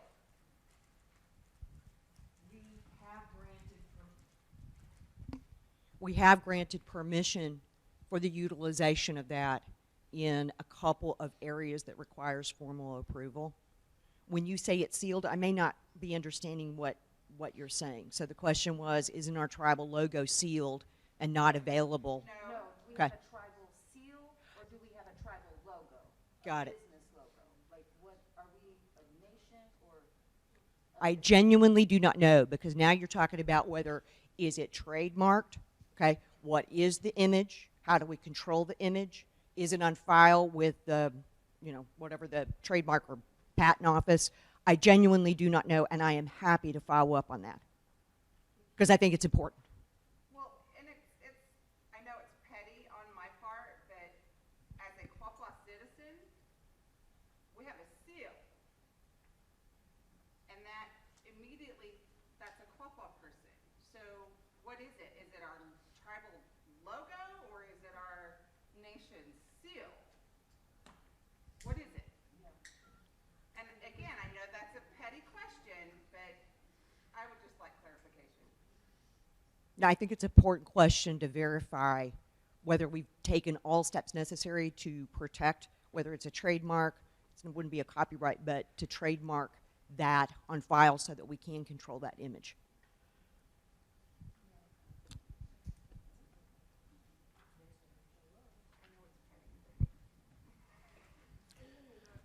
The next donation is from the Miami Baseball Booster Club.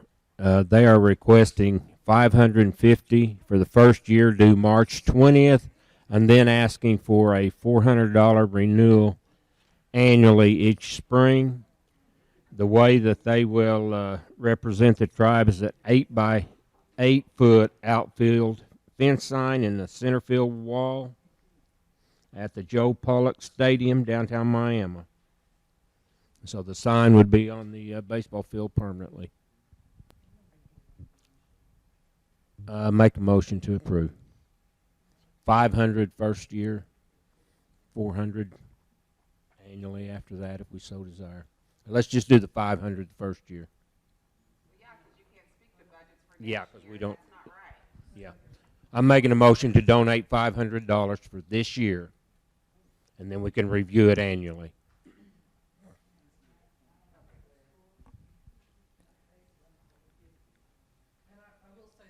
Hold on. Larry just made a motion, $500, no other amount, no multi-year. Is there a second? Second by member Newton. Discussion. I just want to bring out we did get the list of the enrollment or the enrollment of the members that are on the team, and there are 2 Quapaws, so that helps. But I am not in favor of the yearly, so I'm glad that you changed that.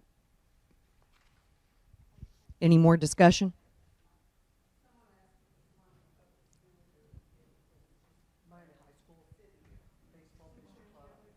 It's the Miami Baseball Booster Club. Are other tribes, do we know if other tribes are contributing? That information is not available to us this morning.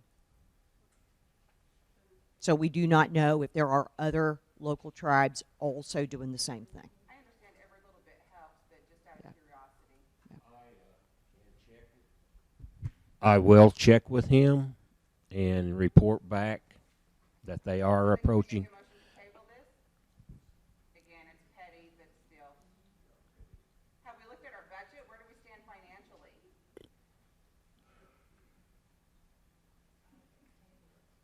We can take. I will recede my original motion, and I recommend we table this for further investigation, and then I will report back because there are numerous children from the other tribes in the area. Yeah, I make a motion to table. So we've got a motion to table this donation request by member Mercer. Do we have a second? Second by member Newton. Call for the question.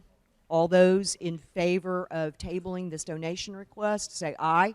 Aye. Aye. Those opposed? Abstention? The motion is tabled. Okay, we are getting to the fun part of the day, the candidate forum. I can't wait. So first on the candidate forum is Beth Blaylock.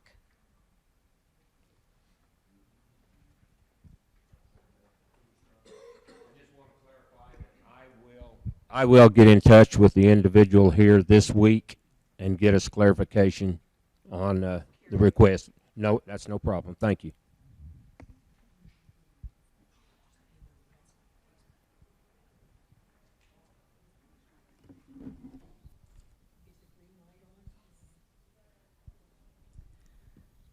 Good morning, everyone. Well, I have missed a lot of candidate forums because we've had them at General Council and people are talking and people are leaving because it was at the end and they're tired. So I appreciate that the business committee wanted to do that here so that you can ask me questions. And I have a handout if anyone would like to have one that kind of tells you a little bit about me. It's also on Facebook. Does anyone need a paper copy? Dixie, would you take one back there to the back, please? Yes. Oh, not in this. Okay, I'm going to put on my teacher voice. Good.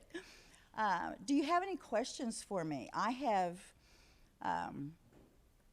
in the past been a business committee member, and I have also been the secretary treasurer in the past. And then I stepped away from our tribal government, and now that I'm retired, I thought maybe this was a time that I could come back and maybe do something for the tribe. And somebody put on Facebook, they wish that an elder would run. I have a hard time thinking of myself as an elder, but I've been told you need to embrace that. You are an elder now. I think of elders as having a different definition than just being old.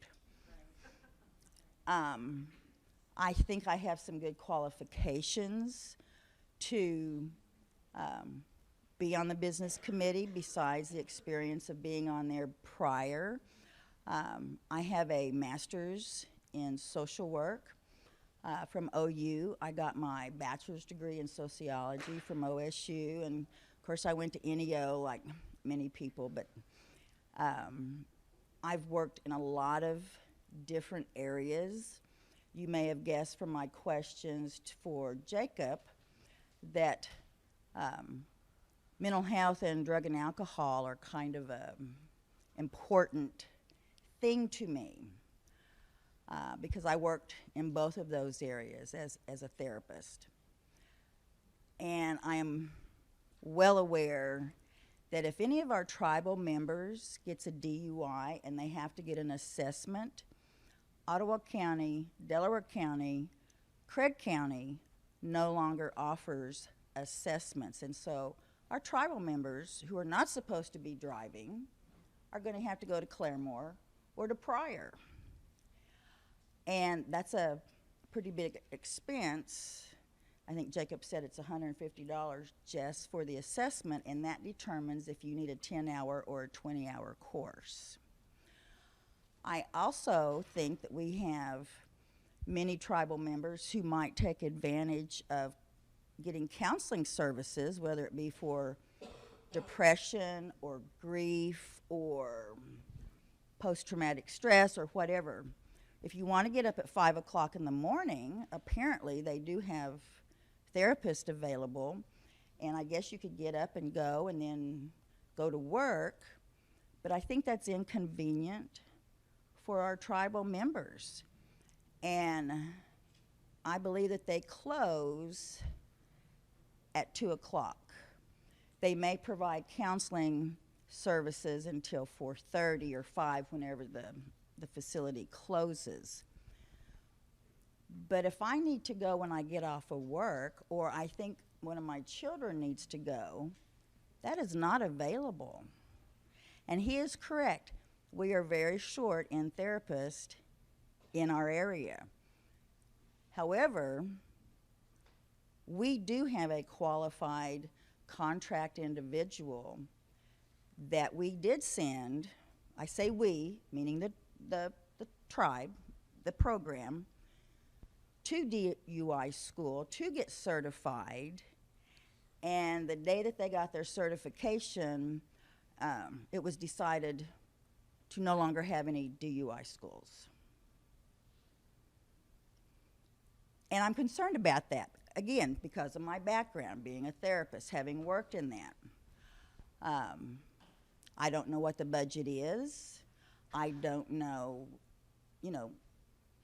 what they are paying.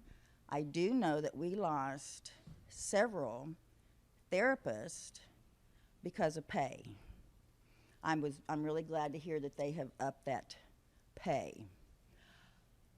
The other thing that I'm really interested in is suicide prevention and suicide education. None of us knows when somebody feels like they're going to commit suicide. And I've talked to some tribal members who have lost family to that. They weren't sure where to go, what to do. And so there again, maybe that's in our advertising and getting the word out. Just because it's on our webpage does not mean, do what? Louder? Oh. Oh, I'll get to that. Last but not least, I was told to talk more about me. And having a day or having a week is nice. But who do I call because I'm feeling suicidal because my husband just died and we've been married 50 years And old people don't like to go to counseling anyway, but is there somebody I can call? You know, hospice. Are you not BC? Because obviously you're giving us your background on counseling, and this is a forum for you to tell us what you're going to run for the BC. These are the things: improving the counseling services, providing better suicide prevention education, and the other thing that I'm really interested in is us really getting it more into our agricultural departments, the grants that we might have for the food sovereignty program. I find that very exciting. We have the beef, we have the bison, but we could also have the fruits and the vegetables and those kinds of things. And other tribes are really moving forward in that area. I understand we've got greenhouses built and they are working on that, but what else can we do, you know? And the last one is kind of a pie in the sky thing that I would like to do, is for maybe our tribe to develop not better, but a type of internet services for tribal members. When we had COVID and schools went to online, lots of kids did not have access to the internet. So they could pick up their MacBooks from school and then they couldn't connect. So they might have to go to a library or to a friend's house. I do know that we're in a rural area. We have lots of hills and valleys and signals are hard to get. But is there something that we can do to make it better? I don't know, but I'm interested in trying to do that because we are in a very rural area. I think that would be a great thing for us. Don't know where it would go, but that's kind of that big wish list.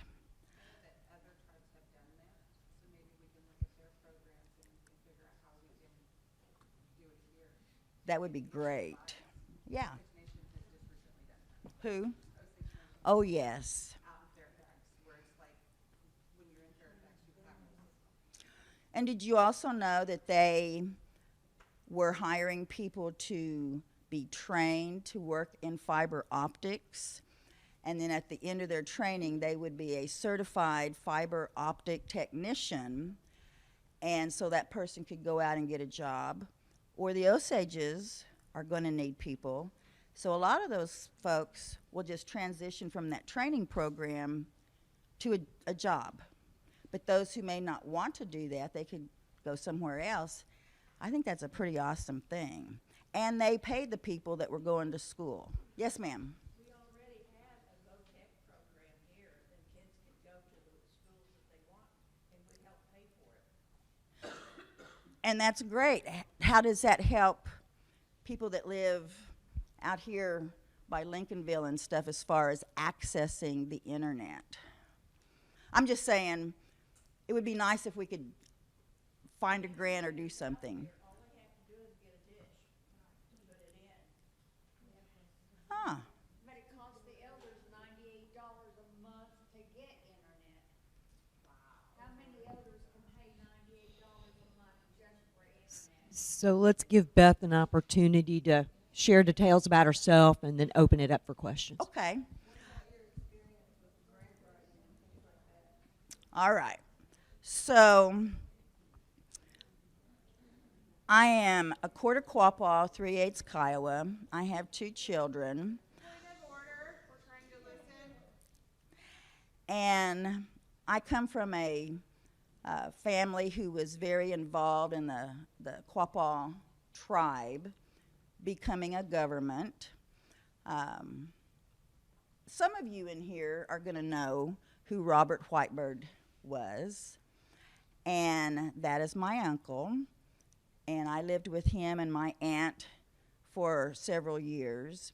And when I would come and be here in the summers, as a teenager, I got to tag along with my uncle to business committee members down at the old longhouse and this and that, and hearing things, learning things.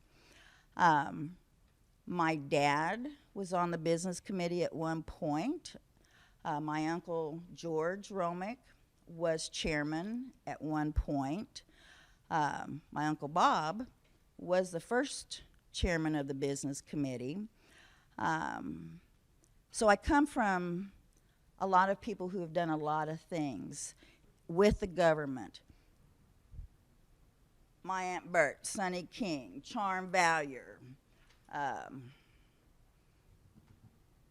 Jean Ann Blue, I think, and Otis-Dean McWaters, and there was just lots of folks. And I got to hear them sitting around talking at the house and planning things, and probably should have paid more attention, but, you know, teenagers.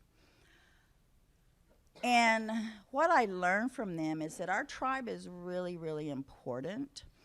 My uncle was very proud to be Quapaw. He was the last pure-blood male.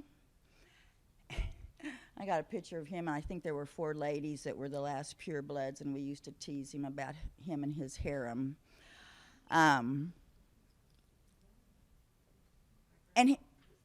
yes. Ron Berkeybaugh was telling me the other day, he said, I think he wore out like 3 Packers driving back and forth to Washington, D.C., trying to do the work to get us recognized and get the government going at that particular time. So we're talking in the 50s. I've worked as a receptionist for the Quapaw tribe with Barbara and Lloyd. Short-lived, summer job. I have been tribal princess. I have been head lady at Quapaw Powwow. I was on the powwow committee for about 3 years. I worked for the tribe as the ICW program director. So I have been involved with the tribe. On my cultural side, I saw something on Facebook, somebody talking about the cultural side, and I've been hearing about that. And I have that too. I mean, since I was born, my uncle would say when a baby was born, are they on the roll? Have you put them on the roll? Didn't make any difference if you were 2 tribes.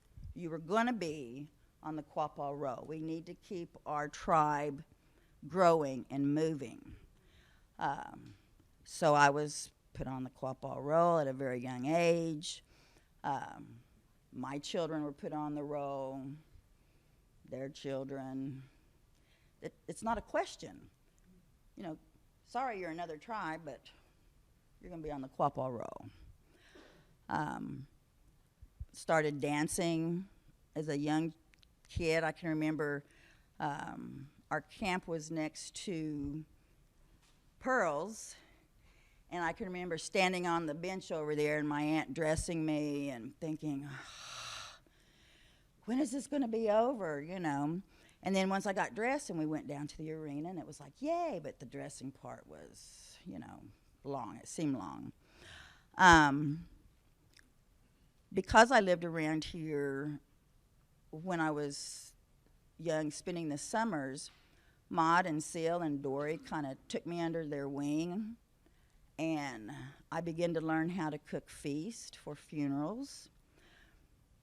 In the beginning, I was just kind of the helper, you know, the cleaner-upper, the dishwasher, the trash collector.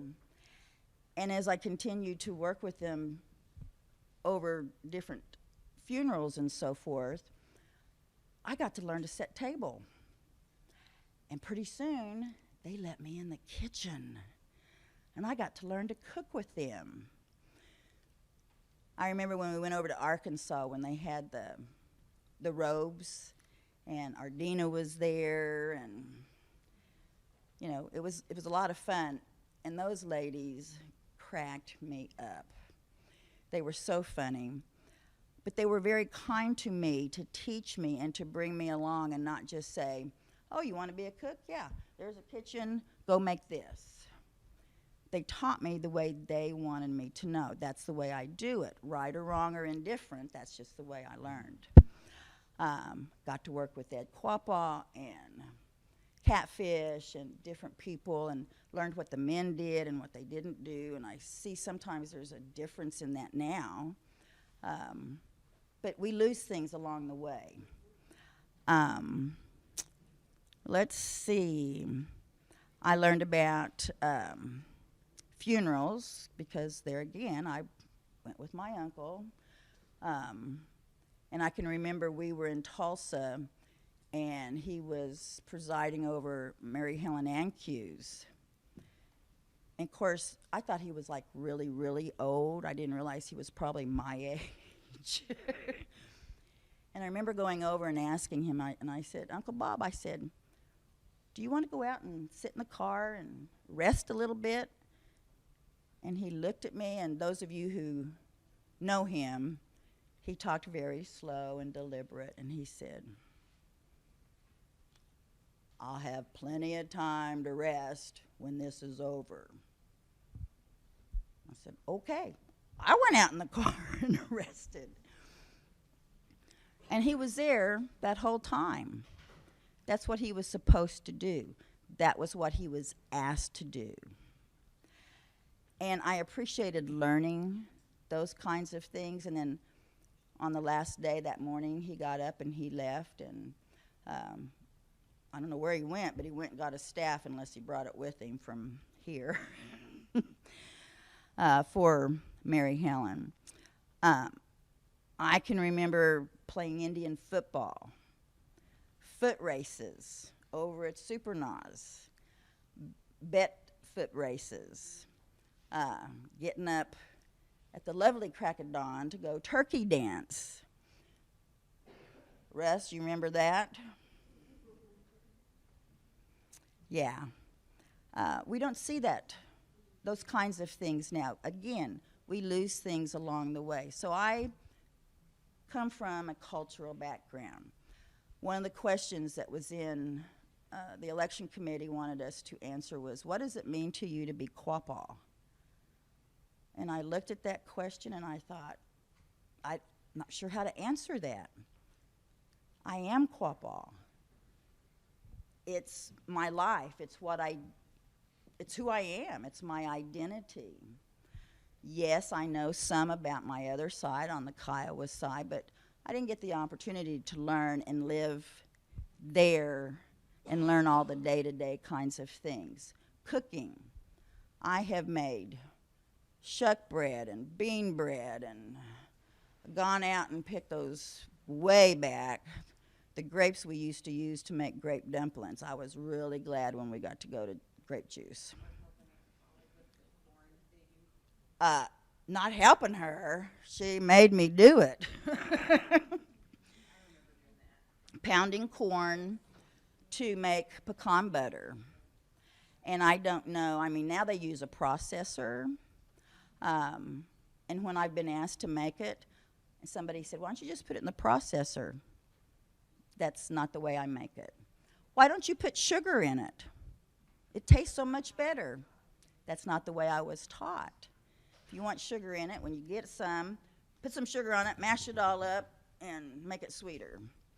I was taught a different way, and I just stick with it. Like I say, good, bad, or indifferent. So I think besides my cultural knowledge and my educational and work experience, I have a lot to offer. On Facebook, there was a question about, have you ever supervised anyone? And yes, I have. I was a director of a domestic violence shelter, and I supervised about 12 individuals. I have also, because of working ICW, I have worked with the federal courts, testified in federal courts. I've worked in state courts, testified there. I've had to work with law enforcement, BIA law enforcement. Now we have our tribal law enforcement. When you don't know what their jobs are, sometimes you don't understand why they do this or that. And you're like, what the heck?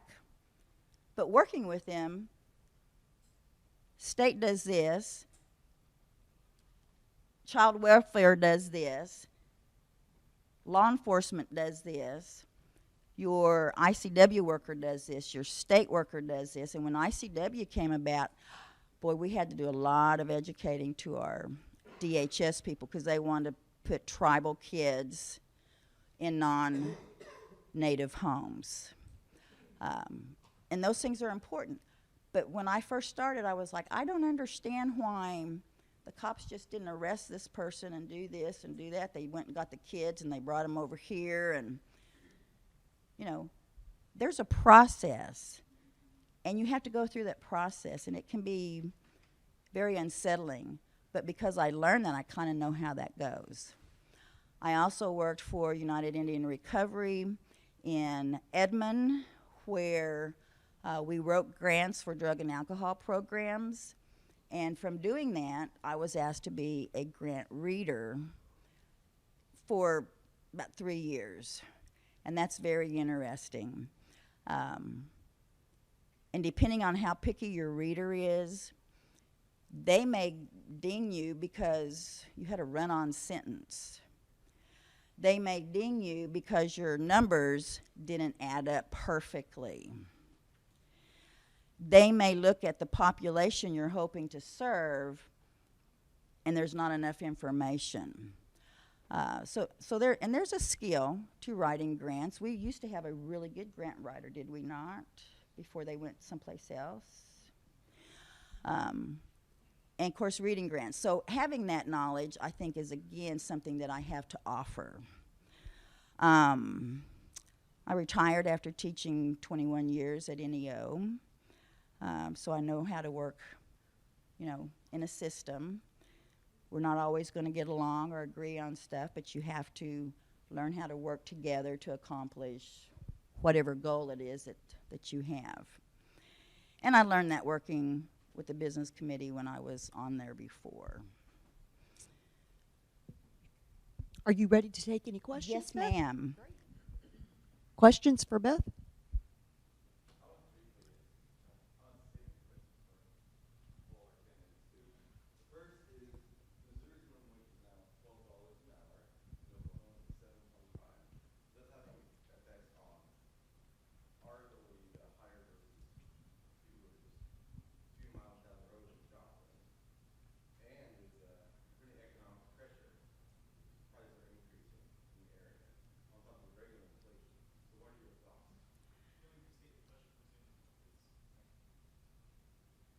You want me to repeat it? Yes.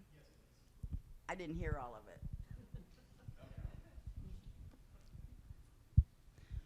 We'll get him on a mic. There we go. The first question I'm asking is, Missouri's minimum wage is now $12 an hour, and Oklahoma's is $7.25. Obviously, that has an impact on our ability to hire versus companies in Missouri. Just a few miles down the road is Joplin, Missouri. So what are your thoughts on that position? I think that's a job for the business committee to look at when they do a new budget, which will be I'm assuming coming up soon, and look at our income and looking at the number of employees that we have, because $7.25 is not a living wage, even in Northeast Oklahoma. So, you know, I'm all for trying to find the money. You just can't say we're going to do this if we don't have the money and we don't have it in our budget to increase hourly wages or salaries. The second question is parallel to the first, with it being economic. Slowly over time, we have been slowly losing more and more of our population as people are having to move to find jobs, to find new places to live, etc. And it's also causing a slow decline in our cultural participation. I would like to hear your thoughts on that. That's a great question. I would say we need to have a better way of publicizing what we are doing. Not all of our people have internet, so they're not looking at Facebook, even with you have your cell phone. Not all people are getting on there and looking. It's nice to have it on the nation's website. But some of the dates and things that were going on that were talked about earlier, I was like, where can I go to find that? And to encourage people to, hey, what are you doing this weekend? They're going to have a shawl making class. Well, I didn't sign up. Well, how about next time? You know, to invite people to participate. You can't make people want to know where they come from, but you can offer them as many opportunities as possible. Yes, sir. I would just like to know, what would you consider some of your highlights or proudest achievements from your former time as a BC member? Question is, what was the highlights of my experience when I was a former business committee member? Well, the first time we were able to secure the funding for the community building, so that was a pretty big highlight. That was pretty awesome. The second time,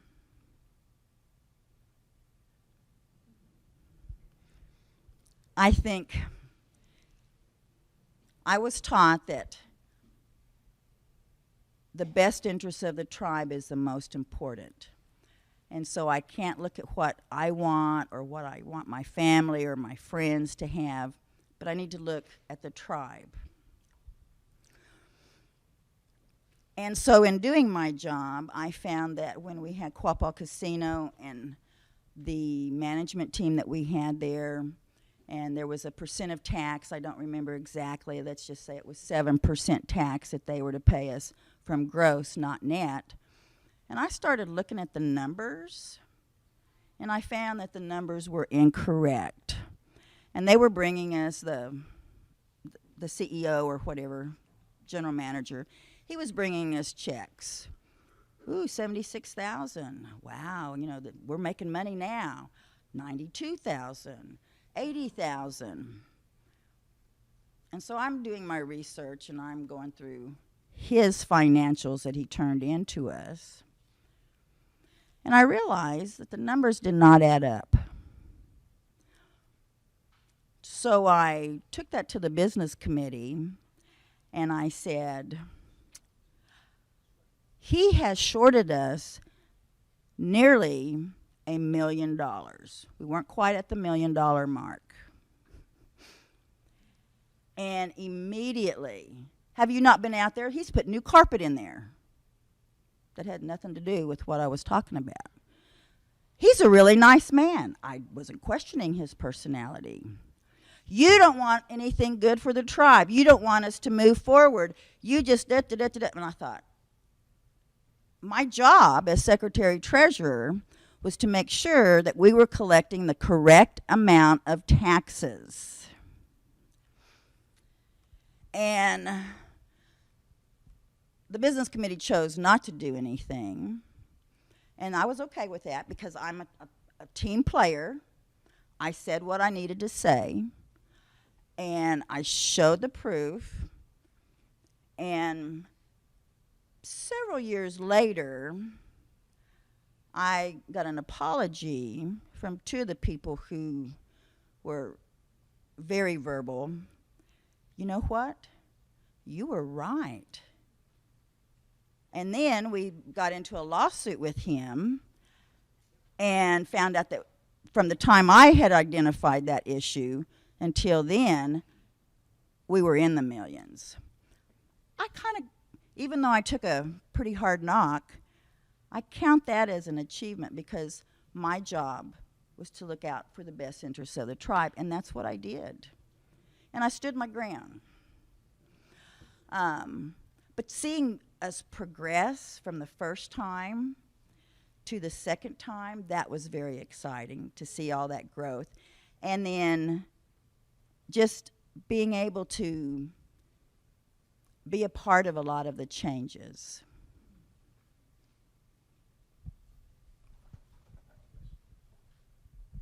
My final question has to do with employment as well. There's a lot of uncertainty among the employees right now. We are going through a restructuring of organization. We have a lot of infighting within the BC. We have a lot of vacancies. And generally when there's vacancies, resignments and terminations increase during power transitions.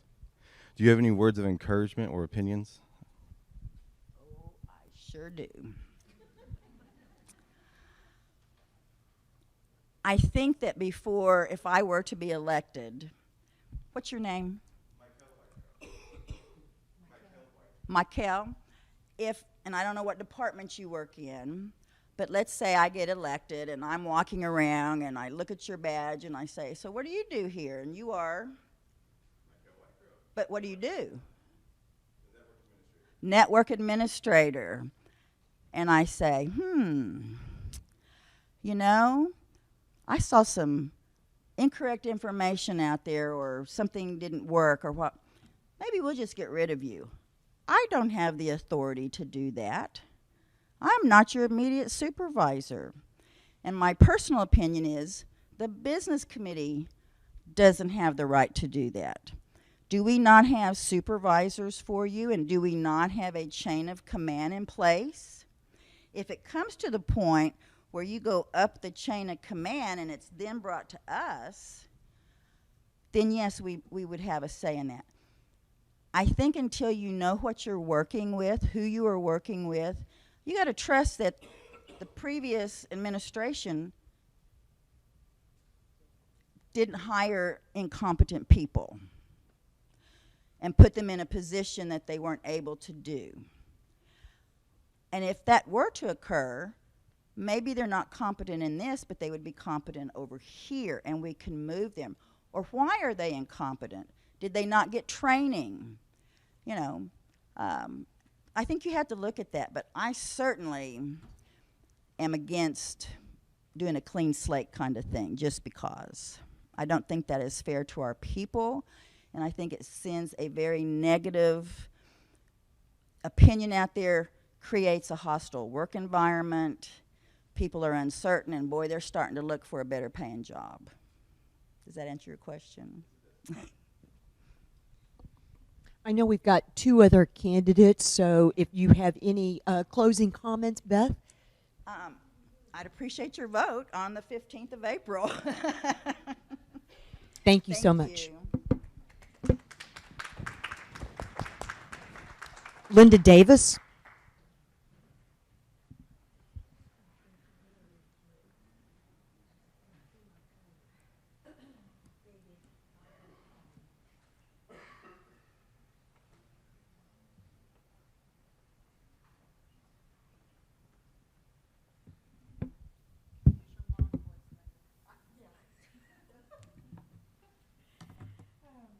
Good morning and hello to all O-Guah-Pah relations. For those that do not know me, my name is Linda Davis. I'm a fifth-generation descendant of Georgia Minnie Cold Springs Red Eagle, the great-granddaughter of Josephine Sophia Red Eagle Greenback, the granddaughter of Leroy and Marguerite Kennedy Watson, and the daughter of the late Delbert and Martha Watson Longden. I'm a proud member of the Quapaw Nation. I come before you as I did for the 2021 annual election. Although I did not get elected, it has not deterred me from filing again and has not changed the care, concern, and love I feel for our nation. I can only speak from the heart as I have been taught. One may ask, why should I vote for you? First and foremost, I am a hard worker. I will put in the necessary hours to complete projects set forth not only by the BC, but by the tribal programs and members and their needs. I am an independent thinker, dependable, and accountable. I will speak up for those that feel that they do not have a voice. I will strive to promote a positive work environment, motivate employees, increase efficiency, and simply set the best good example I am capable of. I will be clear and open with everyone with an intent to trust, build, and rapport. This will not only demonstrate my honesty and integrity, it will foster well-deserved transparency for tribal members. As an elected official, in my opinion, it is our responsibility and duty to establish working and trusting relationships with one another. It is important to recognize it is okay to agree to disagree and move forward. I believe if elected, I have the knowledge and experience to improve cohesiveness with other elected officials to maintain a common ground for the best interest of the nation. One may ask, what are your qualifications for this position? My work career has been devoted to not only the Quapaw people, but other tribal nations through grant-funded positions. The nation receives several millions of dollars in grant funds from different funding agencies with their own set of guidelines. As a tribal employee, I manage 3 different grants with a budget of just over $1.4 million. I serve multiple roles from the intake coordinator, or from the intake clerk to the grant award administrator. I have an understanding from start to finish in relation to grant writing, development of a program, implementation of a program, etc. Also, I understand that issues can arise during those grant cycles, resulting in the need to make grant award modifications. I think the knowledge of grants is an area that can bring strength to the BC and reduce the need for general funds to support positions and programs. If given the opportunity, I would work directly with departments that may be struggling with the implementation of their program and work with the grant departments to seek out additional grants to help meet the specific needs of our nation based upon community assessments, surveys, strategic plans, etc. Immediate known needs at this time include, but are not limited to, and just as Beth mentioned, mental health, drug and alcohol treatment, homelessness, education, employment, etc. In addition to being an employee, I have served for approximately 20 years on the election committee and in different roles while on that subcommittee. I have since disqualified myself from the election committee to file for candidacy. The election committee is appointed by the business committee. I have remained on the election committee through several business committee administrations. I believe the fact that I have remained on the committee throughout the years reflects who I am as a person and my ability to work well with others. In closing, we are O-gah-pah. I want to see our nation reach their potential that I know we are capable of. And as Weena mentioned earlier, the Bridge the Gap conference that was recently held at Downstream, that is one event that demonstrated that what we are capable of and the success of that event when we work together as one and demonstrate unity. We have that within us. That is an innate thing that was given to us from our ancestors that have prayed over us as we pray for those that are beyond us, not only our children, our grandchildren, and our future. I respectfully and humbly ask for your support and vote in the special election. I realize that you have choices, and I thank you in advance for your support. Gonna gay. And Mikkel, I understand that there's going to be 3 questions, and if you could please come forward and re-ask those, I would greatly appreciate it. And I apologize if I hand you a sweaty mic. That's okay. The first question is about the minimum wage increase in Missouri, and we're at $12 an hour now. In Oklahoma, the minimum wage is still $7.25, about $4.75 difference. It is affecting our ability to hire, and it's making people who are closer to the minimum wage struggle a bit more with economic pressures on top of current inflation rates. Okay. I feel that efforts should be made to increase those salaries, review, once again, job descriptions, positions, and what those duties entail to bring a better economic level to be, I mean, it's difficult. We're this close to Missouri. We're this close to Kansas. We are right on the border. So, yes, it is not uncommon also for people in Miami to commute to Tulsa for jobs, to Northwest Arkansas. I feel like that's a hardship on those families, and I understand why they do that for the livelihood to maintain them. But I would certainly advocate for increasing salaries, employee retention, and I feel once again it goes back to promoting a positive work environment and just those retentions, just make it possible to keep people that are qualified, to keep them from going to other nations, to other agencies, to other entities. Let's keep our good people.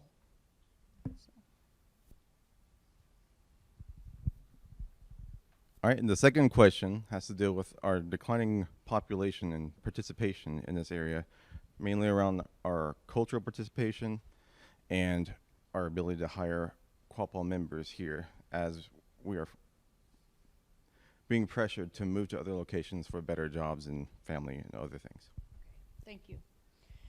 One of the things that I would promote definitely would be to expand diversity beyond our gaming. I feel that we need to have something for our people to come home to, whether it be agriculture, whether it be the cultural events, employment opportunities, tribal government opportunities. Once again, what is it that we can bring them home to? And I think that we can accomplish that by using surveys, needs assessments, those strategic plans, once again, to bring our people home. And the final question was on our current employees and their uncertainty on their future employment with the current situation going on and several factors involving the BC. I will agree there's several factors. Once again, I feel like we should have open door policies. There should not ever be any time when a tribal member or even a tribal employee that is not a tribal member, every person should have that right to use their voice. There should not be a fear of retaliation. We're well aware there's fear of retaliation, and that's part of why some of the times I have spoke on behalf of those and will continue to speak on behalf of employees, because I will not be led by fear. And I understand that it's not that these other individuals are necessarily led by fear, but once again, it's that fear of impacting their livelihood. So I think as a nation, that's something that we need to work harder on leadership skills, work harder on supervisory management skills, once again, to keep that fear down. There should not be any reason why I can't come to you, Mikkel, and say, well, and I feel like you and I do have a good working relationship, but there should not be any reason why I could not come to you, Mikkel, and say, hey, you know, I recognize you stated this, can we discuss it? It's okay to disagree and agree to it again and move forward. But to have to hold back your thoughts because you are fearful of what could happen to you, that's not right. That I do not support that at all, and I feel it's shameful. I'm going to personally step out here and say it is shameful to know that we have employees in situations where we cannot speak because of fear of retaliation. So, is that okay? Are there other questions for Linda? I'll ask a question real quick. What areas would you say are your highest aspirations? I feel with Beth speaking previously, hers was probably clearly the most mental health and areas like that. What would you consider your areas for improvement most important to you? I agree with that. Mental health is an issue that we see. I serve as I'll tell you, I'm employed in the Family Services Program, which I work with victims of domestic violence, stalking, sexual assault, human trafficking, and teen dating violence. I'm trying to think, did I get them all out there? What I witness is trauma, childhood trauma that has not often been dealt with, that has led to the next generation of trauma again. So I would advocate for preventive programs that help to heal those wounds and help prevent that third, fourth generational cycle of dysfunction. Every family has dysfunction to a certain level, but there are certainly families with higher levels of dysfunction, and I'm not judging, I'm not casting anything at all. But I'm just saying that that would be an area that I feel like we need to strongly work on, is to help break those generational curses and help us to move forward. Some of the reasons some people have left this area is simply because of having to break those ties from here in order to be successful in society, to break those drug and alcohol addictions, to break those curses. And so I would strongly advocate for that. Does that answer anything else? Okay. Any other questions for Linda? Yes. Just what you spoke on. What about like the children are the ones that are most impacted and keep passing it on to generations?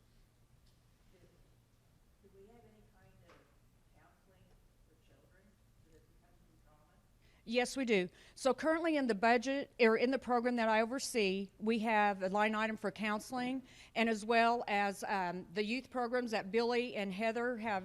Billy was the previous director, now Heather Dismuke is the current youth program director. And with part of that funding as well, that youth prevention, that is geared towards suicide prevention for our youth. And youth is classified, and you guys may have to help me here, 11 to 24, 5? Okay, so ages 5 to 24. So it has dropped down, because years ago at one time it was from ages 11 to 24. So again, recognizing across the board the need for that earlier intervention. So the threshold of age has lowered now down to 5 years, and I'm grateful for that. But yes, we do have some amazing programs that Beth mentioned, or that Weena mentioned, as far as like drumming, the shawl classes, just so many things that help to reintegrate them into their culture. There's a difference between knowing your Quapaw and saying, I am Quapaw, I guess is what I'm trying to say. And I want everybody, every opportunity available to help those children and adults that have had to move away for different reasons and coming back to this area, that have not had the opportunity to have been exposed to their culture and heritage for several years. I'm going to be the first to admit, I traveled with my grandfather a lot and my grandparents when I was a little girl. I, was able to go and do and see things that I'm so grateful for. But then as my grandfather's age declined, I did not have all the opportunities that were once presented to me. The one thing that I can say is I hold near and dear to my heart that powwow grounds. That Alex Beaver ground down there is near and dear to me. I have some of my fondest and greatest memories of being at the powwow grounds and not just during powwow. I mean, I have the scar on my shins to prove my bicycle wreck down the hill by the powwow, in between the concession stand and the bleachers. Yeah, exactly. There you go. It does. And the stay off the bridge, stay in the light. I mean, those are forever tattooed on my forehead and on my back. I mean, it should be a fundraising t-shirt, and only we would get it. We would be the secret society that gets it. Yes, stay in the light. So, yeah. So I appreciate your time, and I thank you for being here. And what blesses my heart even more is to continue to see the monthly attendance at our business committee meetings. We have grown from 4 or 5 coming to what we have now, a room full. And so that is a blessing in itself. I know that you guys have choices on this, and I just support that you vote for who you decide to vote for. So, gonna go. Thank you. Thank you, Linda.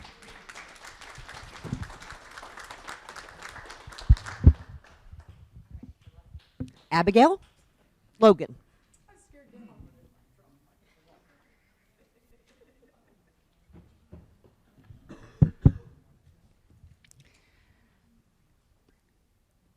Good half morning, half afternoon, something. My name is Abigail.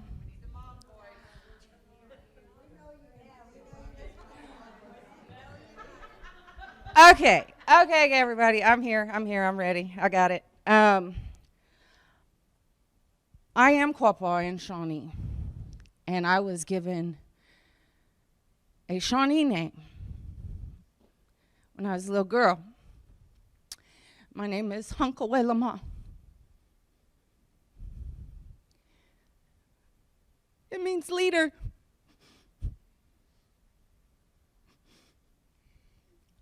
All my life, I've been a hard-headed, very strong person.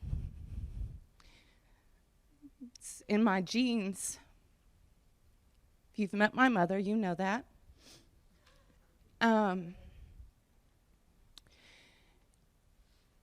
But all those years of me acting out and learning who I am as a person, I've always been put in situations where I am a servant to others.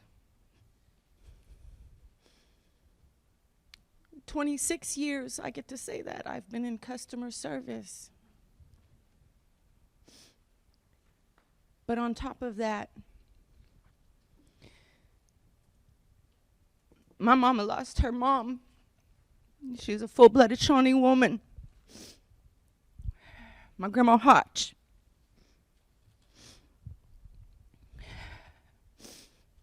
For being the bad girl in my family, I was given the biggest blessing.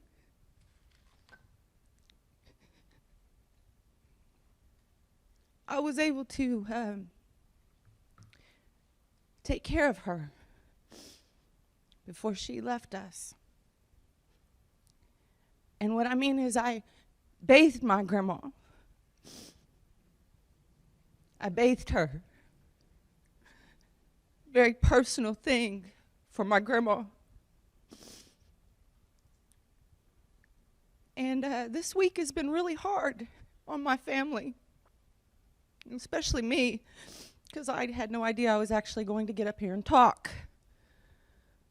And I had no idea what to say, except for what my grandma reminded me as I was sitting on the turnpike when my car broke down Thursday evening. She said, "You washed my feet."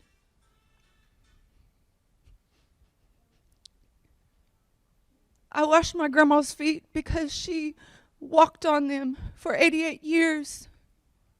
She has 7 Quapaw children, Quapaw and Shawnee children. My mother's the oldest.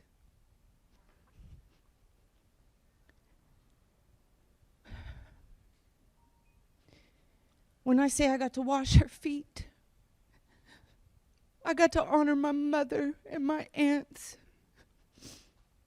I got to honor my uncles and my other cousins. I got to honor them. I could sit up here all day. Unfortunately, I do need to go to work.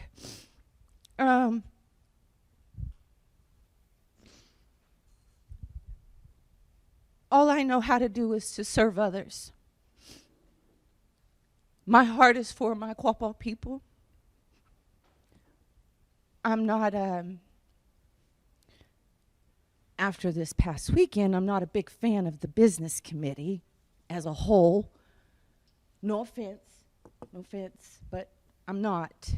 I am for the faces and the hearts of this nation.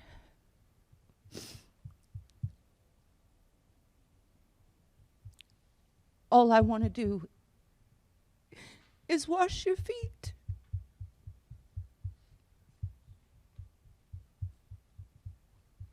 Seems strange, huh? Hear somebody say that? They just want to wash your feet. Because I get it.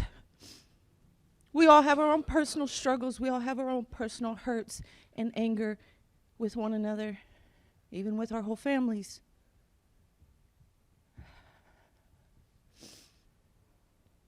But I just want to serve the people. I want to bring our people back under one roof in one arena.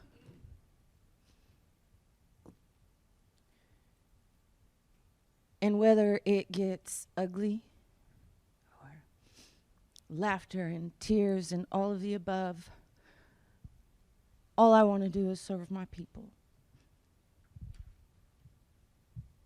To be a voice,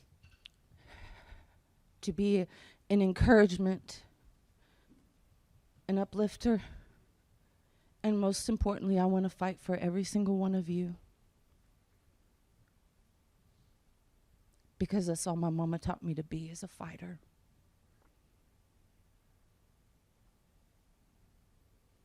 She didn't teach me to back down from anyone.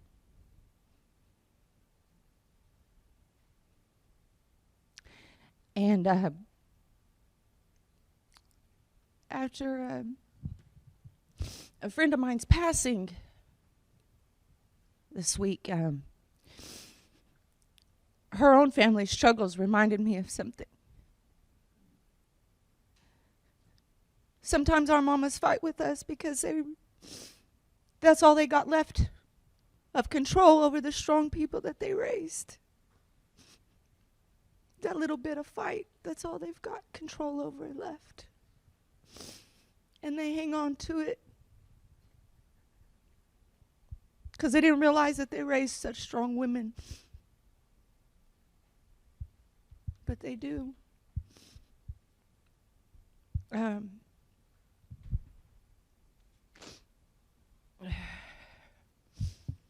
Mikhail, your questions, please.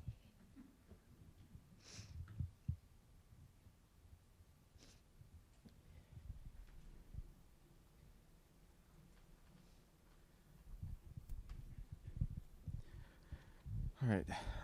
The first one was about the minimum wage in Missouri being $12, and Oklahoma is still $7.25, and its impact on our ability to hire and our employees. I'm going to have to agree with us looking at the budget, making sure that we are not only on task, but we are looking for ways to give our employees better pay.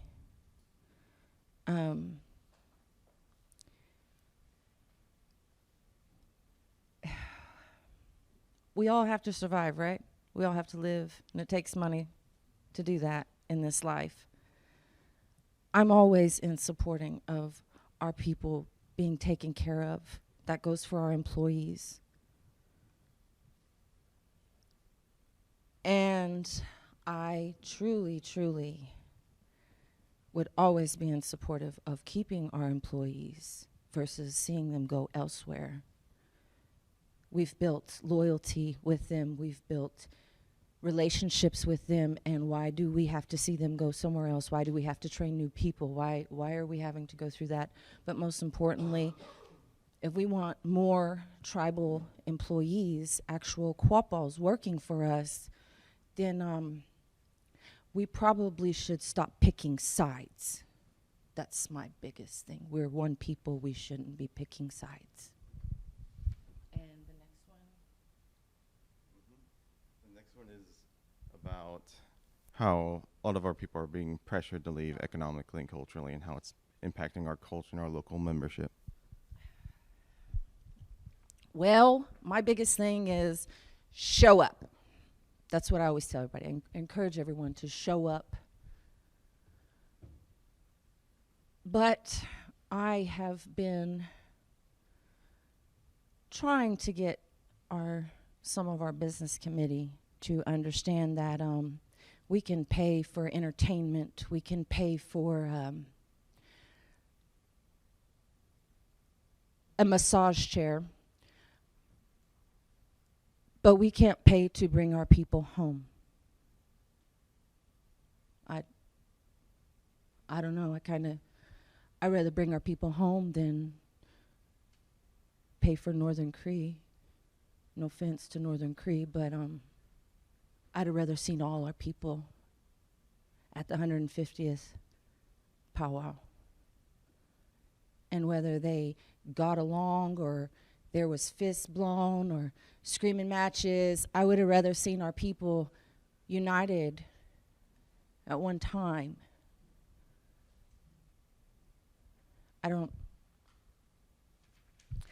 I'm for the people. I don't know how else to put that. I don't know what else to say about that, but I'm for the actual general council of our Quapaw Nation, all of them.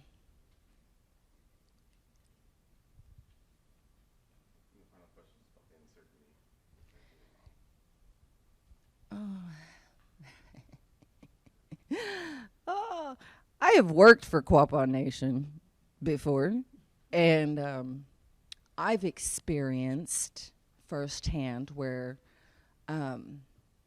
intimidation is used as a tactic. Unfortunately, I was raised by my mother.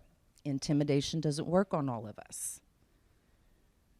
being that, you have to understand I would never, ever, ever, whether I was sitting on a committee to get along with them or not, I would never support anyone intimidating our employees or our tribal members for any reason. I don't. At all. And I'm going to go there. I would appreciate if our grounds, our maintenance workers, our cooks were taken better care of when these people are the same ones who take care of us, widowers, orphans, in the most important time of our lives. They are there to mourn with us, to grieve with us, and to pray over us. And how they're not taken care of absolutely appalls me. Any more questions?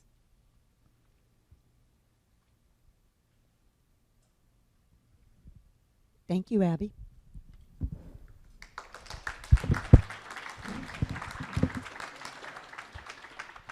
Okay, we're going to move on to open forum. I would like to move to suspend the rules to allow tribal members to address items beyond the business of today's meeting without a time limitation, but each tribal member may only address the assembly once. This will require a second, not debatable, cannot be amended, and it requires 2/3 to pass equals 4, and if it fails, may not be reconsidered. So Member Newton made a motion to suspend some of the open forum rules. Is there a second? Callie, are you still on the line?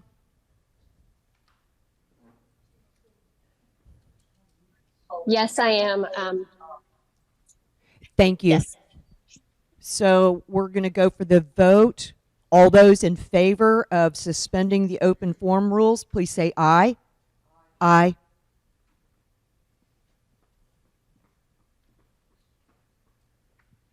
Vice Chair? There's an aye. There's an aye. Thank you. All those opposed? Abstain? The motion passes. So the open forum rules have at least been partially suspended so that there is no time limit. The topic does not have to pertain to the agenda or require the pre-done form, but can only address the assembly once. We do have a few people that had already submitted their forms requesting to speak, so we're going to go in that order. First is Amy Kvistad.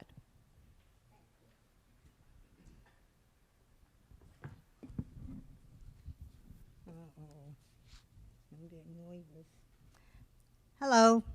You all know who I am. I don't have to repeat myself. Well, I want to say this about the Special General Counsel. I find it disgraceful to all my people.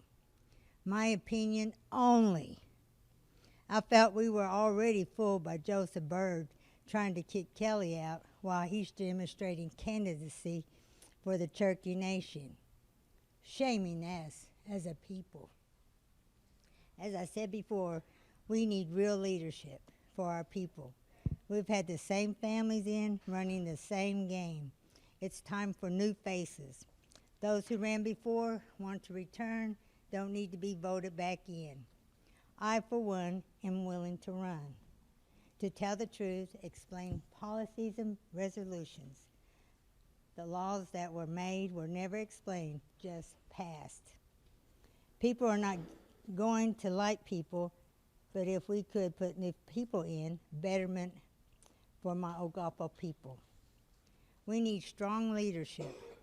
Lies are still vivid. Callie lied, admitted to falsifying documents, and was voted back in. No one is accountable for their actions.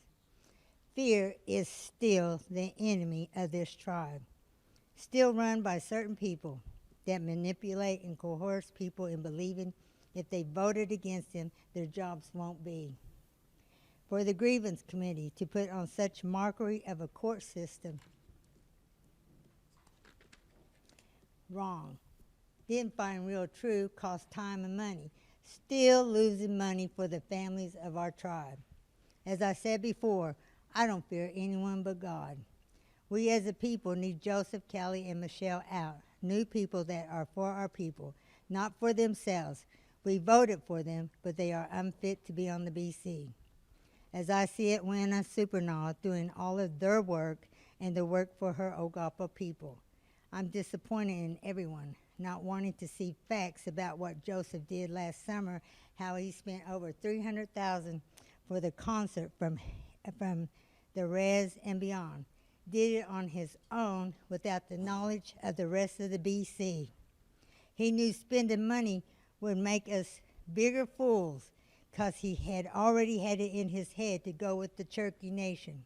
That's why he presented receipts of utilities and insurance policies of his home in Park Hill for the Cherokee Supreme Court. Yes, I'm mad at the fact everyone closes their eyes and shuts their ears to truth, but rely on lies and deceit of people. I really don't get it. If I'm doing right and it's for the good of all people, I stand here today speaking truth, even if it hurts people's feelings. Thank you. That's my version. That's my statement. Thank you, Amy. Next on the open forum agenda is Betty Gadke. Hey,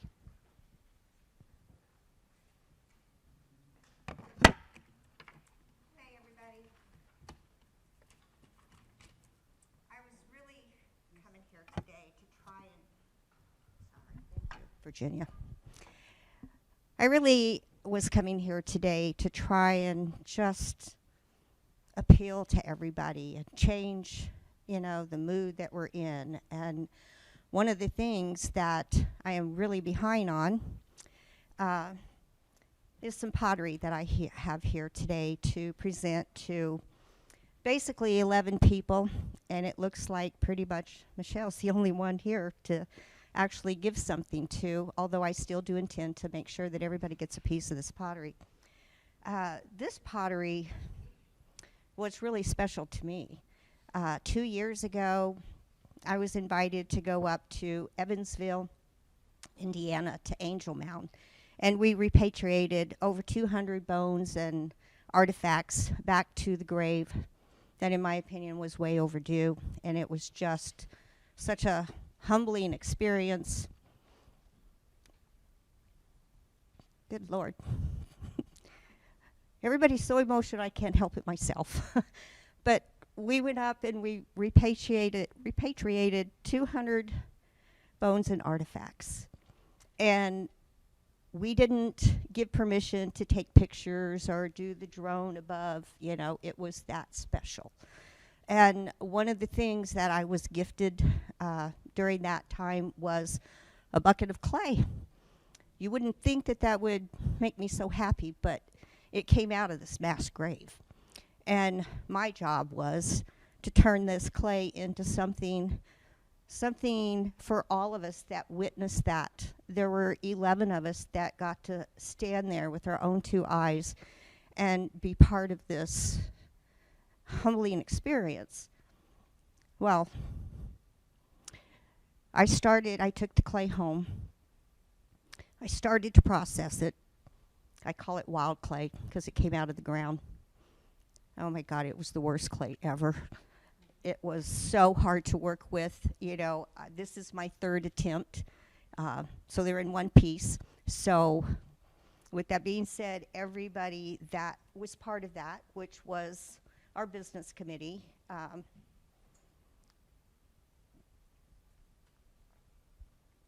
one of the things that I really got out of that trip, other than this awesome bonding experience with these 11 people, and Michelle and Callie were kind enough to take me in their car.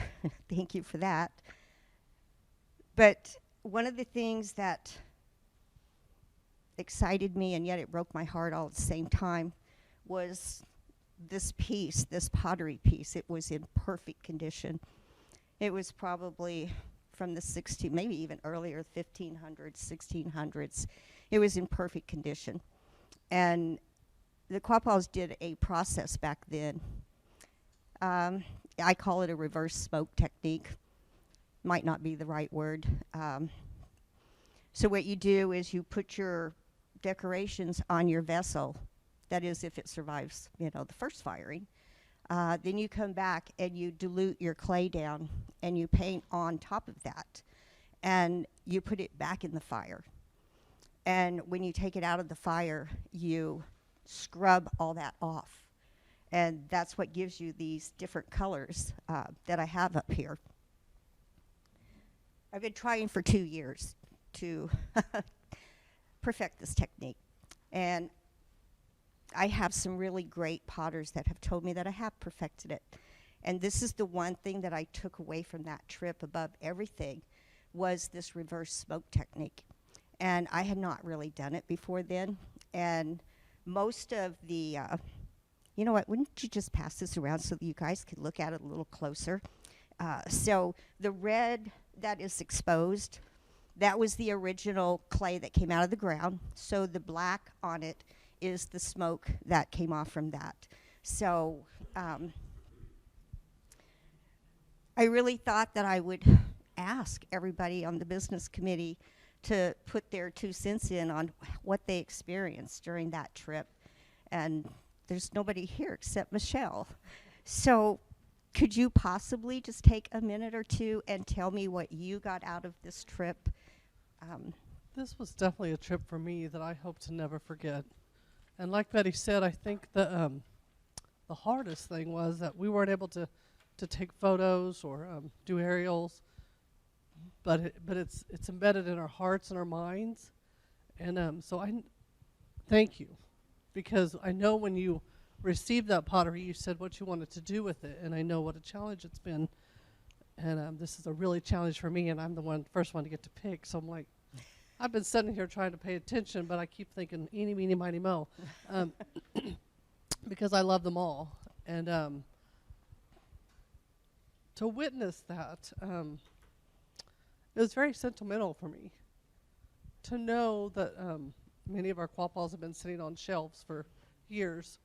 For one, that they were dug up, but then to witness them to be reburied. It was definitely something that I'm pretty sure I will never forget. To witness that big of a grave and to stand over there for that length of time and watch the archaeologists and the different folks rebury those individuals' remains, from babies to adults.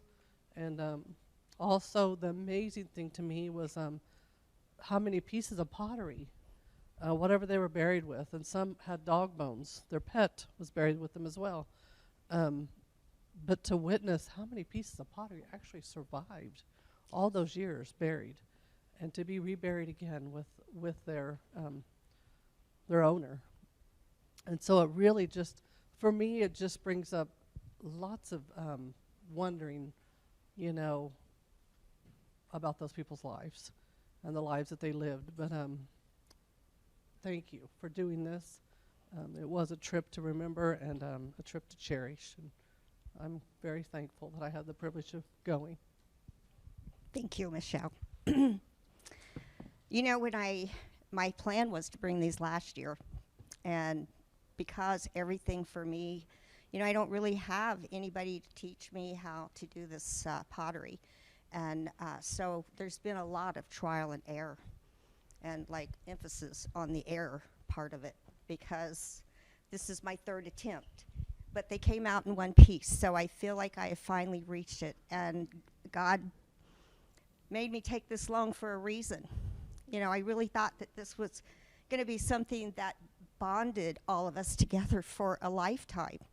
And so many things have happened in the last 2 years, and I'm just here to say that I love all of our people. It's just a blessing to even be able to try and bring this art back.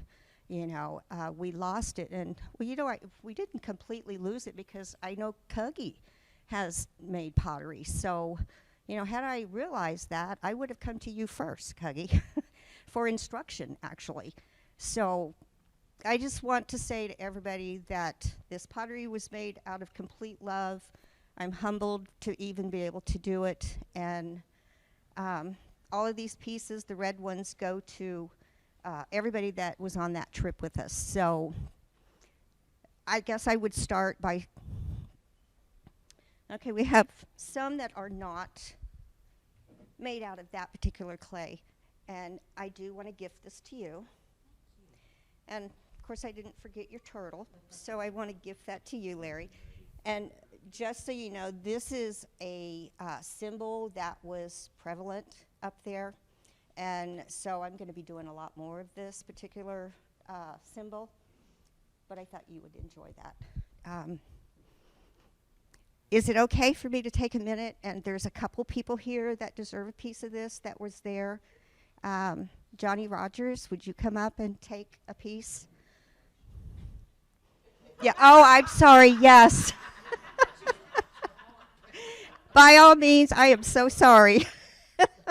I actually had Michelle in mind when I made this particular vessel, and voila, she went right for it. So just pick something red off the table, because the white doesn't have the angel mound clay.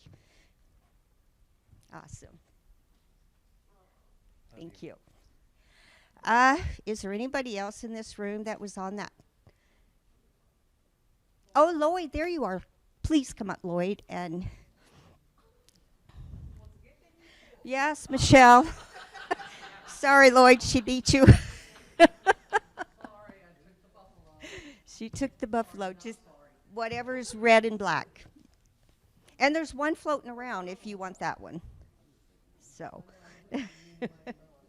No, you can't have the white. It's not angel mound. Shame on you. Okay. Thank you. I just had to tease you. Huh? I just had to tease you. Oh, yeah, you've got that in you. Is that it for who was up there? Honestly, I thought I was going to give them all away today, but I'll make sure that the appropriate people get them. Again, thank you for giving me the opportunity to go and even have this clay. And just thank you all. Love you all. Beautiful. Thank you, Betty.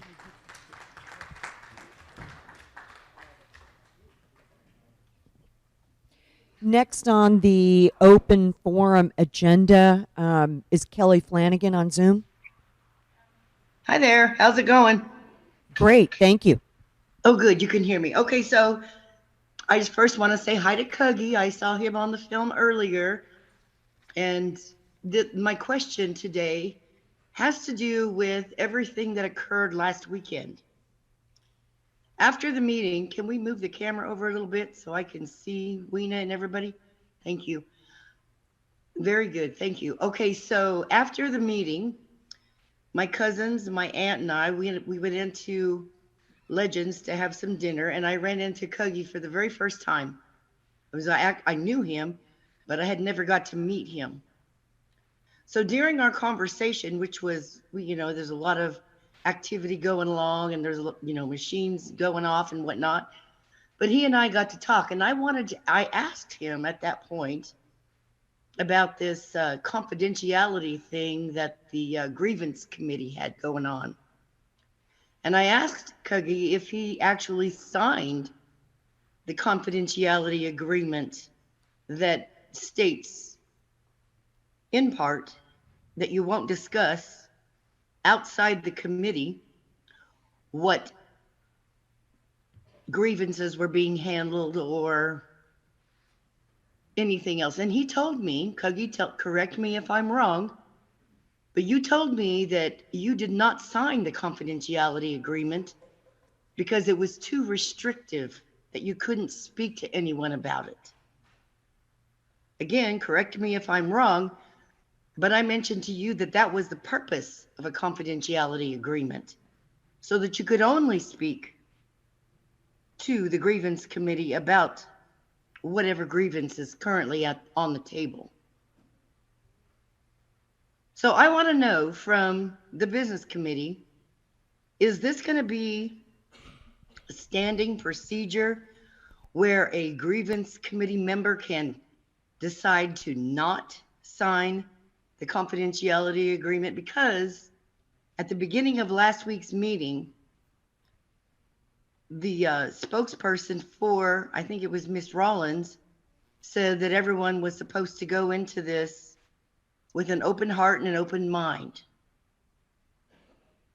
which, since Kogi took sides, I don't feel that his heart was open or his mind was open. And then once I asked him about that, he simply told me it was too restrictive. So is this going to be common practice where grievance committee members can opt in or opt out of signing the confidentiality agreement? Kelly, it's Weena, it may be something that I'm not aware of. I was actually unaware that a confidentiality agreement is required to be signed by anybody on the grievance committee. Well, and perhaps you know differently. I just wasn't aware of that. Nope. I don't know any different than you. You're obviously higher up than me. I asked him if there was and if he signed it, and he said, no, he didn't sign anything. So I assumed then, perhaps, as of you and me, when you assume that there was a confidentiality agreement, which I kind of would have thought there would be if you're speaking about other people's personal business. You wouldn't want that to be spread all across Facebook and everything else. All I can say is, if I just hearken back to the current descriptions that we have available to us around the grievance committee in the governing resolution, there's no reference to a confidentiality agreement. And further, and this, maybe these are things that we need to consider changing going forward. I know I have never signed a confidentiality agreement once I took my oath of office. Now, anybody who is an officer, appointed, or employee is bound by that 2005 ethics, and I think it's ethics and conflict of interest policy that does talk about some of those concepts. But I can personally attest to the fact that I've never signed anything, although, would respect confidentiality is of utmost importance. Is there anybody else on the business committee that might have further insight they'd like to share? Well, it just seemed kind of odd to me that if you're on the grievance committee and you're dealing with people's personal information, that there wouldn't be a confidentiality of some sort, that you're not going to just randomly go onto Facebook and state openly to the world, well, I didn't agree to what the other two wanted, so yeah. And then he told me specifically that he didn't want to sign anything because it was too restrictive. So maybe they do have an internal agreement that he told me it was too restrictive to sign. And now, Cookie, I'm not trying to blast on you. I think you're a great guy, but I'm just curious about all this. Actually, Kelly, I think he stepped out of the room. He's back. I'm sorry. My name's Heather Dismuke. I was the previous BC secretary, and I'm wondering if you're referring to 3 years ago when there was a subcommittee policy and guidelines, like a procedural, and I do apologize. It's been a hot minute since I've looked at it, but it's an internal document that subcommittees have to refer to, and I'm wondering if there is something in that document, and mind you, it's been a hot minute since I've looked at it, but I'm wondering if that's what you're referring to. May I speak? This is Callie. You're recognized. Thank you. I spoke with Laura after the special general council meeting, and after conversation, what she plans on having the grievance committee do is get with legal and get some bylaws drafted. And then she wants to present those bylaws to general council and have them amend them or approve them so we can move forward with on how to operate and use what happened as a baseline.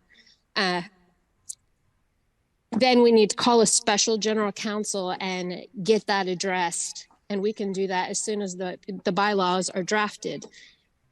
And at that same time, I would go ahead and also suggest getting some clarification from General Counsel on a few of the sections in our governing resolution. So that's something that we can look forward to very quickly to get a solution. But those Well, are, I think that's a great idea, because the information that was being tossed around on several different pages on Facebook, I did not feel was appropriate for a sitting grievance committee member to be standing there telling me, who he had only met 20 seconds before, that it was too restrictive and he couldn't abide by it. So that's that's my whole deal. If you're going to be on the grievance committee and you're going to be dealing with people's personal identification or identity information, you need to learn, loose lips sink ships. That's an old Navy thing, but loose lips sink ships. And then when he got up and started speaking, he wasn't keeping an open mind and an open heart like Miss Rollins had suggested at the beginning of the meeting.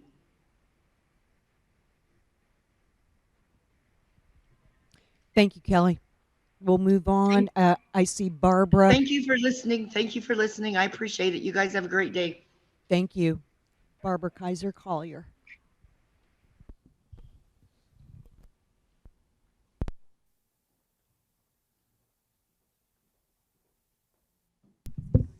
Yeah, it's green. Good afternoon. It saddens me to be standing here today. My heart has really been saddened this whole last month, but especially the last 2 weeks. This document right here is a law, is a tribal law. It's been amended twice, is the gaming ordinance of the Quapaw Nation. This is all the rules and regulations that you need to know in order to operate your gaming operations. It's been amended twice, and the last date was October 16th, 2012. So since 2012, these rules and regulations in this document should be followed because they were passed by General Counsel. Anyone that knows me knows since 1974, when I started working for the tribe, I'm very rule oriented. Rules are made for a reason. Can they be changed? Sure, they can be changed. But there's a process that you need to go by to get them changed. Just like some are being changed nowadays. And I'm all for that. I'm very open-minded to change if it's not eliminating rules and regulations that other people have for you to follow. The National Indian Gaming Commission has very strict gaming rules that casinos have to follow. Do we like them all? No. Probably not even 50% of them do we like. But we have to follow them because they are the government. They tell us what to do, just like the IRS tells you when to pay your taxes. The state of Oklahoma has a gaming compact with the Quapaw Nation. Do we like all the rules that they have? No, especially the vendor ones. When I was working, I heard complaints all the time about vendors and what you had to do to be a vendor or we tried to make it as easy as we could for someone to be a registered person that could come to the casinos and do their business. So I prepared a statement here because when I left, and I wish that Chairman Byrd was here to hear what I have to say because it's mainly meant for him. Some of these others haven't been on the committee long enough to really know about gaming rules and regulations, and some have been longer. And So just take it with a grain of salt that I'm not probably meaning you. But it's really angered me, some of the things that have gone on. First off, you were made to believe I retired. I did not. I was called on the carpet because my name, the National Indian Gaming Commission is investigating the past committee, the DDA, the past DDA, and they still are. They still are today. But one of their boilerplate questionnaires requested all documentation between myself and the past chairman. I was willing to give them all of it, every bit, every place. I had nothing to be ashamed of, nothing that was negative as far as I was concerned. Chairman Byrd reamed me up and down one side and the other in a meeting in front of the CFO of Downstream Casino. He was also in the room. So what does that say about my integrity to him? How did that make me look? How did that make the department look? Not just me personally, but our department. We have a director that doesn't know what they're doing. For 24 years, I've done gaming. Started with the Gaming Commission, then went into what we have now as a gaming department, Quapaw Nation Gaming Agency. It works different than most gaming agencies or most gaming commissions, but it has been a model for many tribes in Oklahoma to take and create their own gaming agency. So saying all that, I knew when I left, it was either, I was told I either had to resign or I'd be terminated. And I knew when I left, I didn't want to make any more waves because National Indian Gaming Commission's already investigating us, right? And I don't want to hold that thing.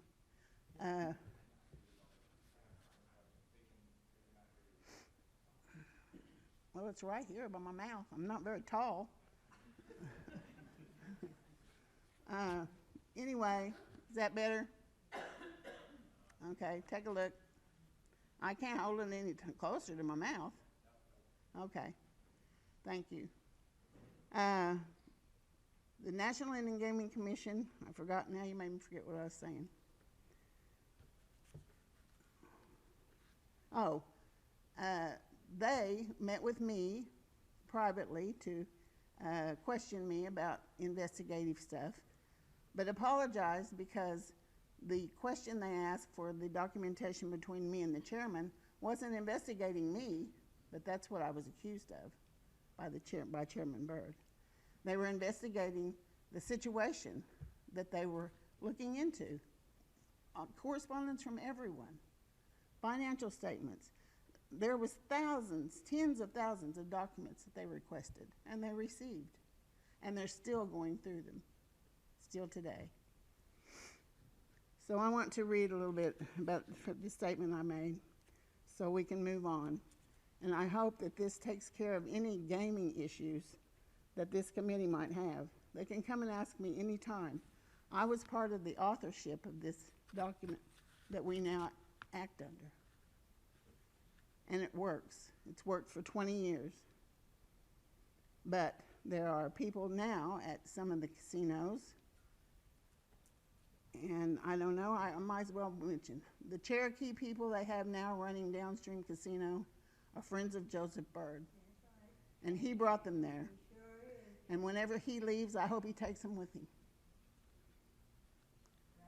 I cannot even tell you how angry and disappointed I am by the Business Committee's outrageous treatment of the Quapaw Nation Gaming Agency. It was bad enough when the BC suspended me without any regard for the gaming ordinance, and then dressed me down like a naughty child in front of an employee of DCR. But this suspension of Aaron Eckhart is an outrage that must be addressed. I fear you do not realize how destructive your action is to the regulatory framework of this nation. To arbitrarily suspend the QNGA director undermines the agency's authority and its ability to fulfill its responsibilities. It encourages licensees to disregard the rules. It opens the door to willful non-compliance, serious violations, and potential corruption. Now, in the past, when someone was speaking about Quapaw Casino, I don't remember who that was, and the man that said he was making us lots of money, and he was, but we could have made twice that much money if he hadn't been taking some of it. We were called to Washington, D.C., to the National Indian Gaming Commission, and said we cannot no longer do business with him. I investigated this man for almost a year. He was corrupt, but we kept being told he wasn't corrupt, but he was. And they found out about it, and they looked into it, and they had us investigating it. They were going to fine us $1 million, and we got the fines down. I think we finally paid a fine of $50,000. But because of those things, that's what they have the power to do, if it's just and justified. I don't know, maybe this is what the BC wants. After all, you wear two hats. One is an elected official of the nation, and the other is primary management officials of the DDA and the QCA. Federal law requires that to serve on the DDA, each of you must be licensed. Does this make you resentful of the QNGA? Do you fear being held accountable for complying with all the rules and laws applicable to gaming? It's no secret that most of you had no idea of the legal requirements applicable to tribal gaming. Yet you appoint yourselves to oversee the nation's gaming operations and attack the one agency of tribal government that holds the casinos accountable. You should be taking advantage of the knowledge and experience of the QNGA, not punishing it. The QNGA is one of the best tribal gaming regulatory agencies in Oklahoma. Ask anyone. Ask the NIGC, ask the state. The QNGA has an experienced, competent staff and a director with more than 15 years' experience as a regulator. Yet you humiliate her and toss her aside on the word of a licensee that sneaks into the QNGA's offices and removes monitoring equipment. Good grief, would you allow such behavior if your office were invaded? Absolutely intolerable. I also have heard from knowledgeable sources that downstream casino resort executives have griped to you about the QNGA's order to cure and to the drop and count team. What an outrage. The QNGA ordered them to read and follow their policies and procedures just because they left hot cans, and a hot can is a can with money in it, on the gaming floor. That means cans full of money. You don't see the problem here? And then when the drop team did it again just a few weeks later, did you confront your general manager about how this could happen multiple times over a few weeks? No, you attacked the regulating agency and questioned whether a notice of violation was a reasonable action.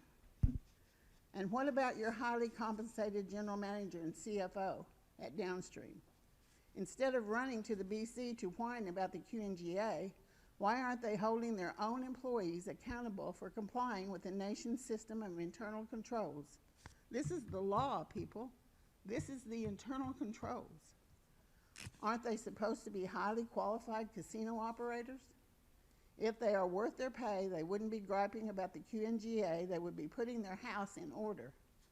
Experienced casino operators understand that gaming is a highly regulated industry and must be operated in compliance with applicable laws, regulations, the compact, and internal controls. Experienced operators work cooperatively with their regulators, not against them, to make sure of their compliance. Let me also point out that the BC is not the judge and jury as to whether the QNGA is doing a good job or not.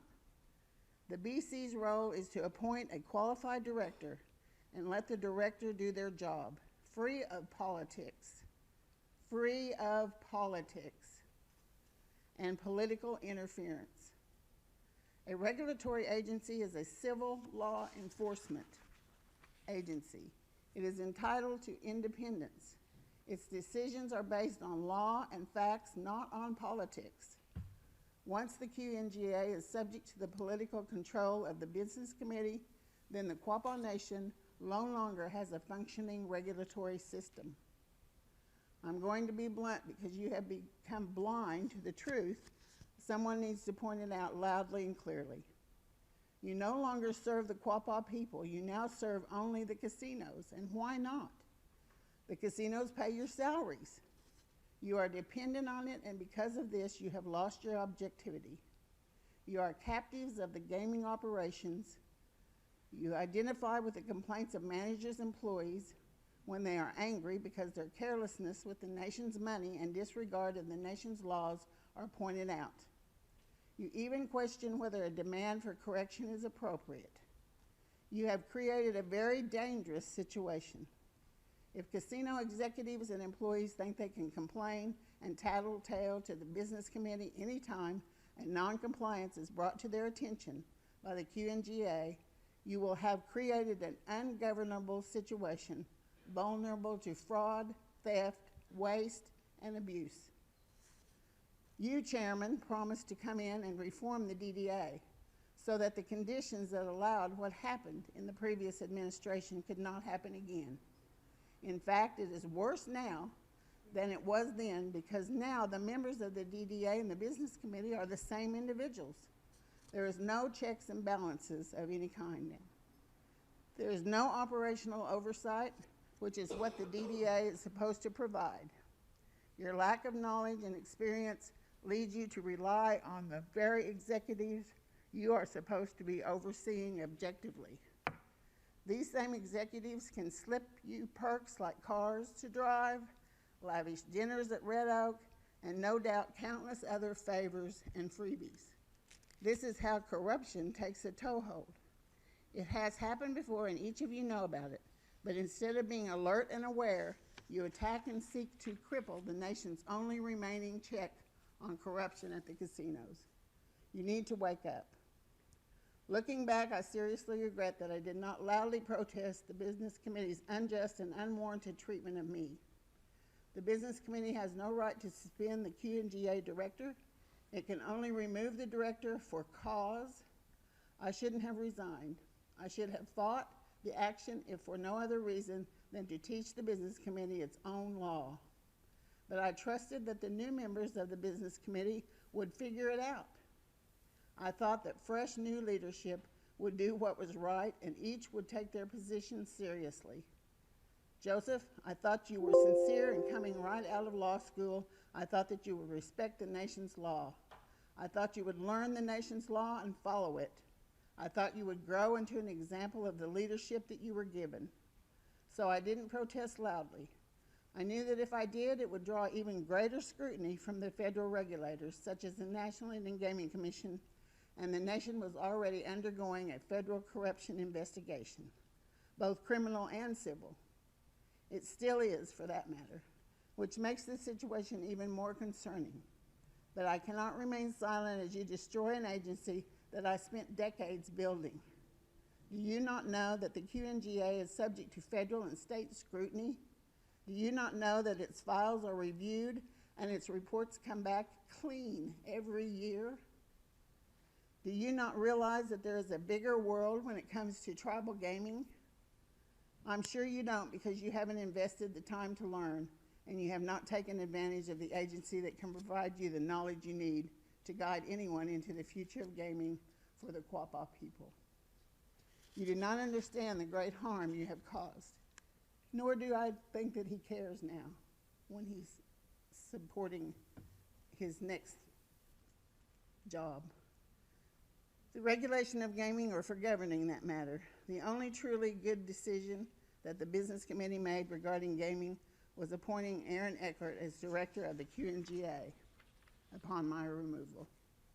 She is more knowledgeable about the nation's laws and regulations, applicable federal laws and regulations, and the compact than any of you or your executives. No one at DCR or QC has the breadth of knowledge she has in relation to the tribal internal control standards and each casino's policies and procedures. And Betty, I think that you were a witness to that when you were on the Business Committee. She is an incredible asset to the nation and its gaming activities. If you care at all about protecting the nation's gaming assets and ensuring the proper regulation of tribal casinos, you will follow the approved gaming ordinance, these laws right here, and immediately rely on her, give her your deepest apology for the treatment she has endured this past 2 weeks.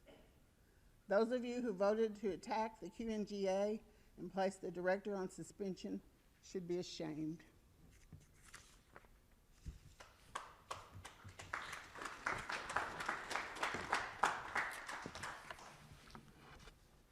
Thank you, Barbara. Before we go to Zoom, are there other open forum questions in the room? Bonnie?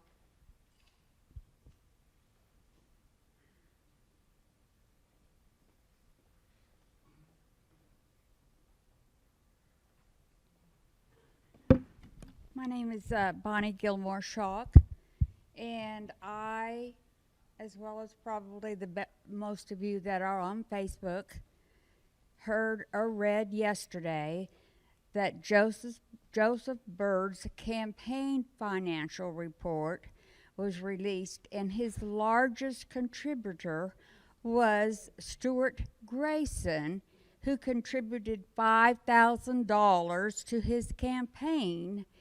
Grayson is the general manager of Downstream. He is also Cherokee.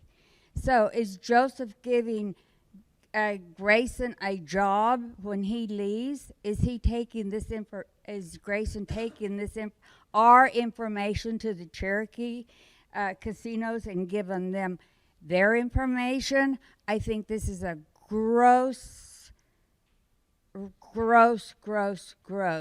This should be taken seriously, and I think he should be demoted of his job.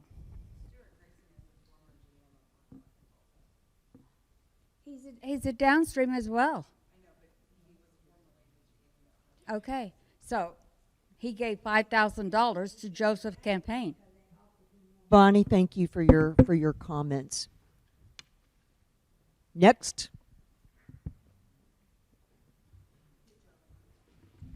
Since we're on the subject of ethics, in this poll dated phone poll, and I know that Michelle said earlier that there were no actions on it. However, ethically, it just appears wrong, and I just feel the need to say something. This poll 11552, which is the poll of the max of $3,000 to cover the vice chair's response to the letter that the chairman wrote to and published in the Quapaw Post. We heard at the GC that we don't vote on things that pertain to us financially or our family members. In this vote, you had 3 approval, 2 rejected. In order for it to pass, everybody knows you have to have a majority.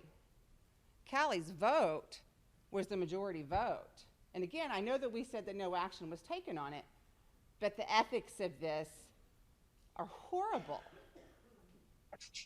So we're saying Virginia, we if don't I do may. something, but then we show polls that we do. We're, as Barbara said, where are the checks and balances? Virginia, if I may. Absolutely. That is one of the reasons. That's one of the reasons why I didn't send it. So I agree. It was done and pushed through, and then I was like, I'm just not even going to send it. So that is why it's void and done and not doing it. Well, that's all fine, well, and good, but it happened. Granted, there's And no action taken. I corrected that. And that seems to be the theme of everything. I corrected it or I apologized. So I was, and this isn't about what I'm about to state, has nothing to do with this poll other than the way it was presented, the vote, and the way it was treated. So I recall those statements from last week in Virginia, and I was very concerned about some of the assertions being made that if I submit, if I make a motion to something, then and that's what these phone polls are, then somehow I'm not allowed to vote on it. And I understand what you said. This is a little bit special because it is financial in nature, you know. So if I want to ask, after the fact thing. so it's I'm concerned about it from just a governance standpoint. Exactly. So I've actually discussed with our general legal counsel, because I want to make sure we've got this absolutely right. If the rule is that you're not allowed to, I can submit a phone poll, but then I have to abstain from vote or remain absent, then that's not really the way the rules are written. So I want to make sure we're absolutely following the proper procedures to the best of our ability, and especially if it's something of financial interest. Well, my concern are the checks and balances. As numerous people have said, we say we're doing A, B, C. Well, come to find out, we're really not doing A, B, C. We're skipping C and moving all the way hell to J. And then we come back and say, oh, I'm sorry. That makes everything okay. That's not how it works in the real world. Why is it working that way in the Quapaw Nation? That's not right. No, I think it's a very valid point. If we say we're supposed to do something, we need to do it. So where are the checks and balances? How do we put those in place? Because you guys are not above reproach. You are elected officials to do a job in the best interest of the Quapaw Nation. And yet we consistently see paperwork saying that we're doing X, Y, Z, when in fact we're not. And then we come back and say, oh, my bad, I apologized. And that makes it okay. That doesn't make it okay. These things are still happening. Where are the checks I'm and holding balances? myself accountable here. And I do ask for forgiveness. And that's all I can do. I am human and I do make mistakes, but I have tried to rectify them.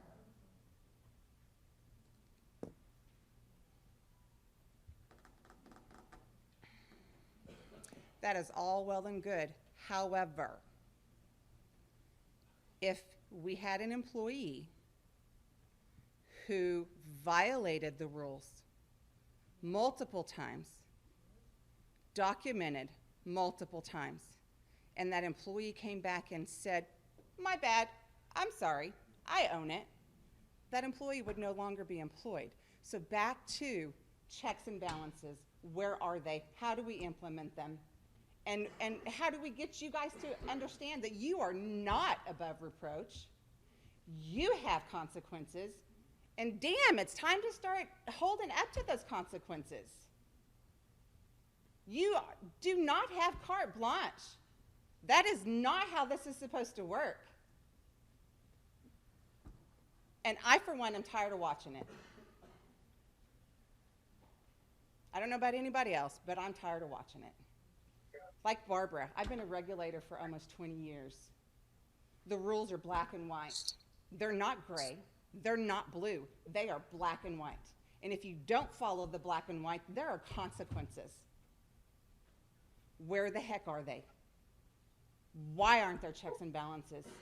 Why aren't you doing what you're supposed to do? And this is blanketed to everybody. This is not one person. I'm tired of watching this. Because we are setting examples of what we want in the future. And if this is what we're going to allow to continue, might as well say we are no longer a people. Because this, I don't care where Joe Bird is. That is immaterial to me right now. And he can watch it. I'm talking not just to the business committee, Bonnie, I'm talking to everybody, because at some point, we have to wake up. We have to use our voice. We have to say, this is not okay, and I'm not going to allow this. You're at least going to hear me complain, and you're at least going to hear the logic behind it. If you choose not to act on the logic after that point, that is up to you. But I've at least said what is in my heart to say. And like most of you, I'm Quapaw. I was born Quapaw. I grew up on Devil's Promenade. And those of you, if you don't know what Devil's Promenade is, I'm sorry, but that's where I grew up. I grew up on Devil's Promenade. I swam in that creek. I slid down the damn chat piles. I grew up here. I was raised here. I will always be O-gah-pah. Always. And I'm tired. I'm tired of watching this. And it hurts. It hurts my heart. Because I remember Uncle Bob. I remember my grandpa. I remember Aunt Bert. One time, I have a funny story about Aunt Bert. One time, we moved home from Phoenix, and my husband used to be a Cherokee firefighter way back in the day, and we literally just came home, and he contacted Cherokee Nation that he was here, and it was fire season, and I was out to here pregnant with Kristen, and it was fire season, and so he called Cherokee Nation and said, "Hey, I'm home." We hadn't even unloaded the U-Haul. And the very next day, Cherokee Nation calls and said, "Come on, let's go, we got a fire." So Mom said, "Go see Aunt Bert, go talk to Aunt Bert." So I waddled myself to go talk to Aunt Bert, and Aunt Bert said, "Well, sister, you got to do this, this, this, and this." And whoever the director was at that time turned around and said, "Well, you have to be da-da-da-da-da," and she turned around and she said, "She is." And I was just like, huh, look at Aunt Bert go. But I remember those people. I remember how they stood up, just like Aunt Bert stood up for me that day and said, "She is Quapaw." And she does meet the blood quantum that's required for that. I remember that. Maybe some of you forgot, and it's time for you to remember. They suffered for us. They endured horrors for us to stand here today. And you should be thankful. But at the same time, we have to hold these guys accountable because they think they're untouchable, and they're not. We have a governing resolution. We have gaming laws, and they are law. Back when I worked casino operations, if I made a mistake, it could be up to $250,000 fine or up to 5 years in jail. You don't make those mistakes, and you darn sure don't let your name be on that when it goes to the chief. Wake up. We've got to have people that have ethics. We've got to have people that have a backbone. And it's simple ethics. It's simple ethics. It's black or it's white. It really is not that hard. It's not. It is simple. And no amount of "I'm sorry" will keep your damn job when you've violated that. Well, Kelly kept hers. Again, that's not what I'm saying. And you can get up and talk again, but this is my turn. I like that rule. Well, and that's just, it's time to wake up. It's time to get people with some ethics. It's time to get people with a backbone. And I don't care if you don't like Billy Bob. But if Billy Bob has ethics, proven ethics, exactly, keep an open mind. Because let me tell you, there's people in my family that will tell you horrible things and then come right back up and say, "Oh, I love you, you're my favorite sister." And just continue to spat out at the mouth. And people want to hear and want to believe the negative before they take and look at what is actually going on. Take a look. Because those people's actions that are mouthing and running their mouth, their life tells the truth to that story, not the negative stuff that's being spewed. Their actions prove it. Their children's lives prove it. More than what that negative person is mouthing. And that's all I have to say. Get a freaking backbone, grow the hell up, and let's take care of business. Because I have children, I have grandchildren, and someday I'm going to have great-grandchildren. And I want this to be here for them. because they paid the ultimate price for us. The horrors that they endured. When we came here, and I've said this before, when we came here, we were less than 300 people. That was all that we had when we came here. And look at us today. Look at us today.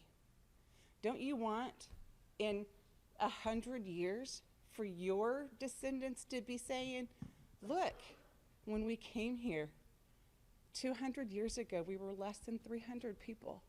And look how pitiful, how Wapani we were then. In 1974, we had one train pay 2 people for $25,000. Exactly. And look at us now. And look at us now. But isn't that the ultimate goal, though? To continue to make our lives better. To show our ancestors that we appreciate, that we remember. Because I think about my grandpa. And I think about, Julia and I were even just talking about him coming over here today. And just the little things. And how even when he passed away, his focus, we just found a letter that my mom wrote 2 months after he passed away. And in that letter, my mother said, and when he died, his goal and his heart was still for the Quapaw people. He still loved his Quapaw people, and he wanted better. Each one of us owe it to them, to these future generations, to make it better. Exactly, to make it better. It's not that hard. I promise it's really not. And I am not an expert by any means, and I fail every day. Probably multiple times, because I have a tendency to speak sometimes before I think, and then I have to go back and say, well, I'm not sorry I said it, but I'm sorry I said it when I said it. Because I own my behavior. Not always the best, but I do. But we all fail. And it's a daily struggle, but we owe it to them to be better. We owe it to our future generations to be better. And that's really all I have to say. Thank you, Virginia. Julia? On a positive note, I'm going to give the microphone to Gracie. Thank you.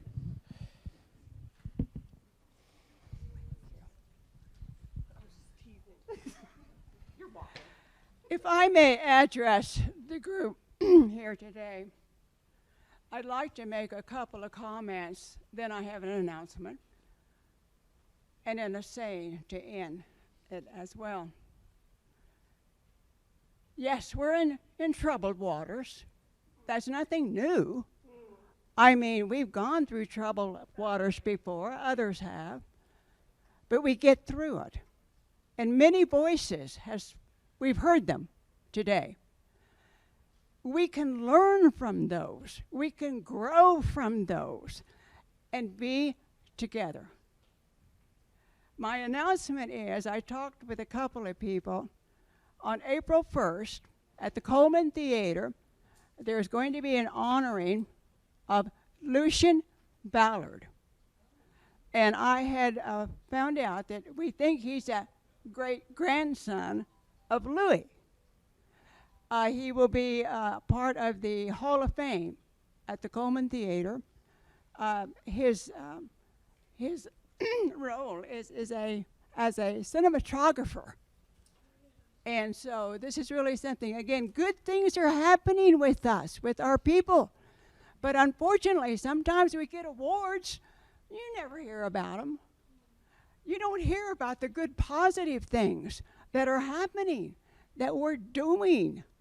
And that's what we have to have more of, because we are a living history people.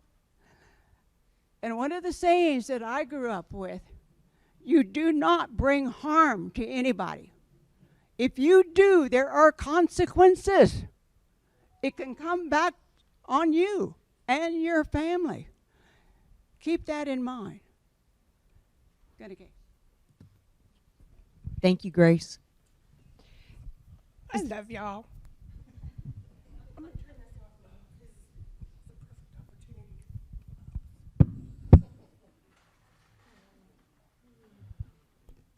Is there anybody else in the room that has a question or a statement before we go to Zoom? Hearing none, let's go to Zoom. Are there questions in the queue?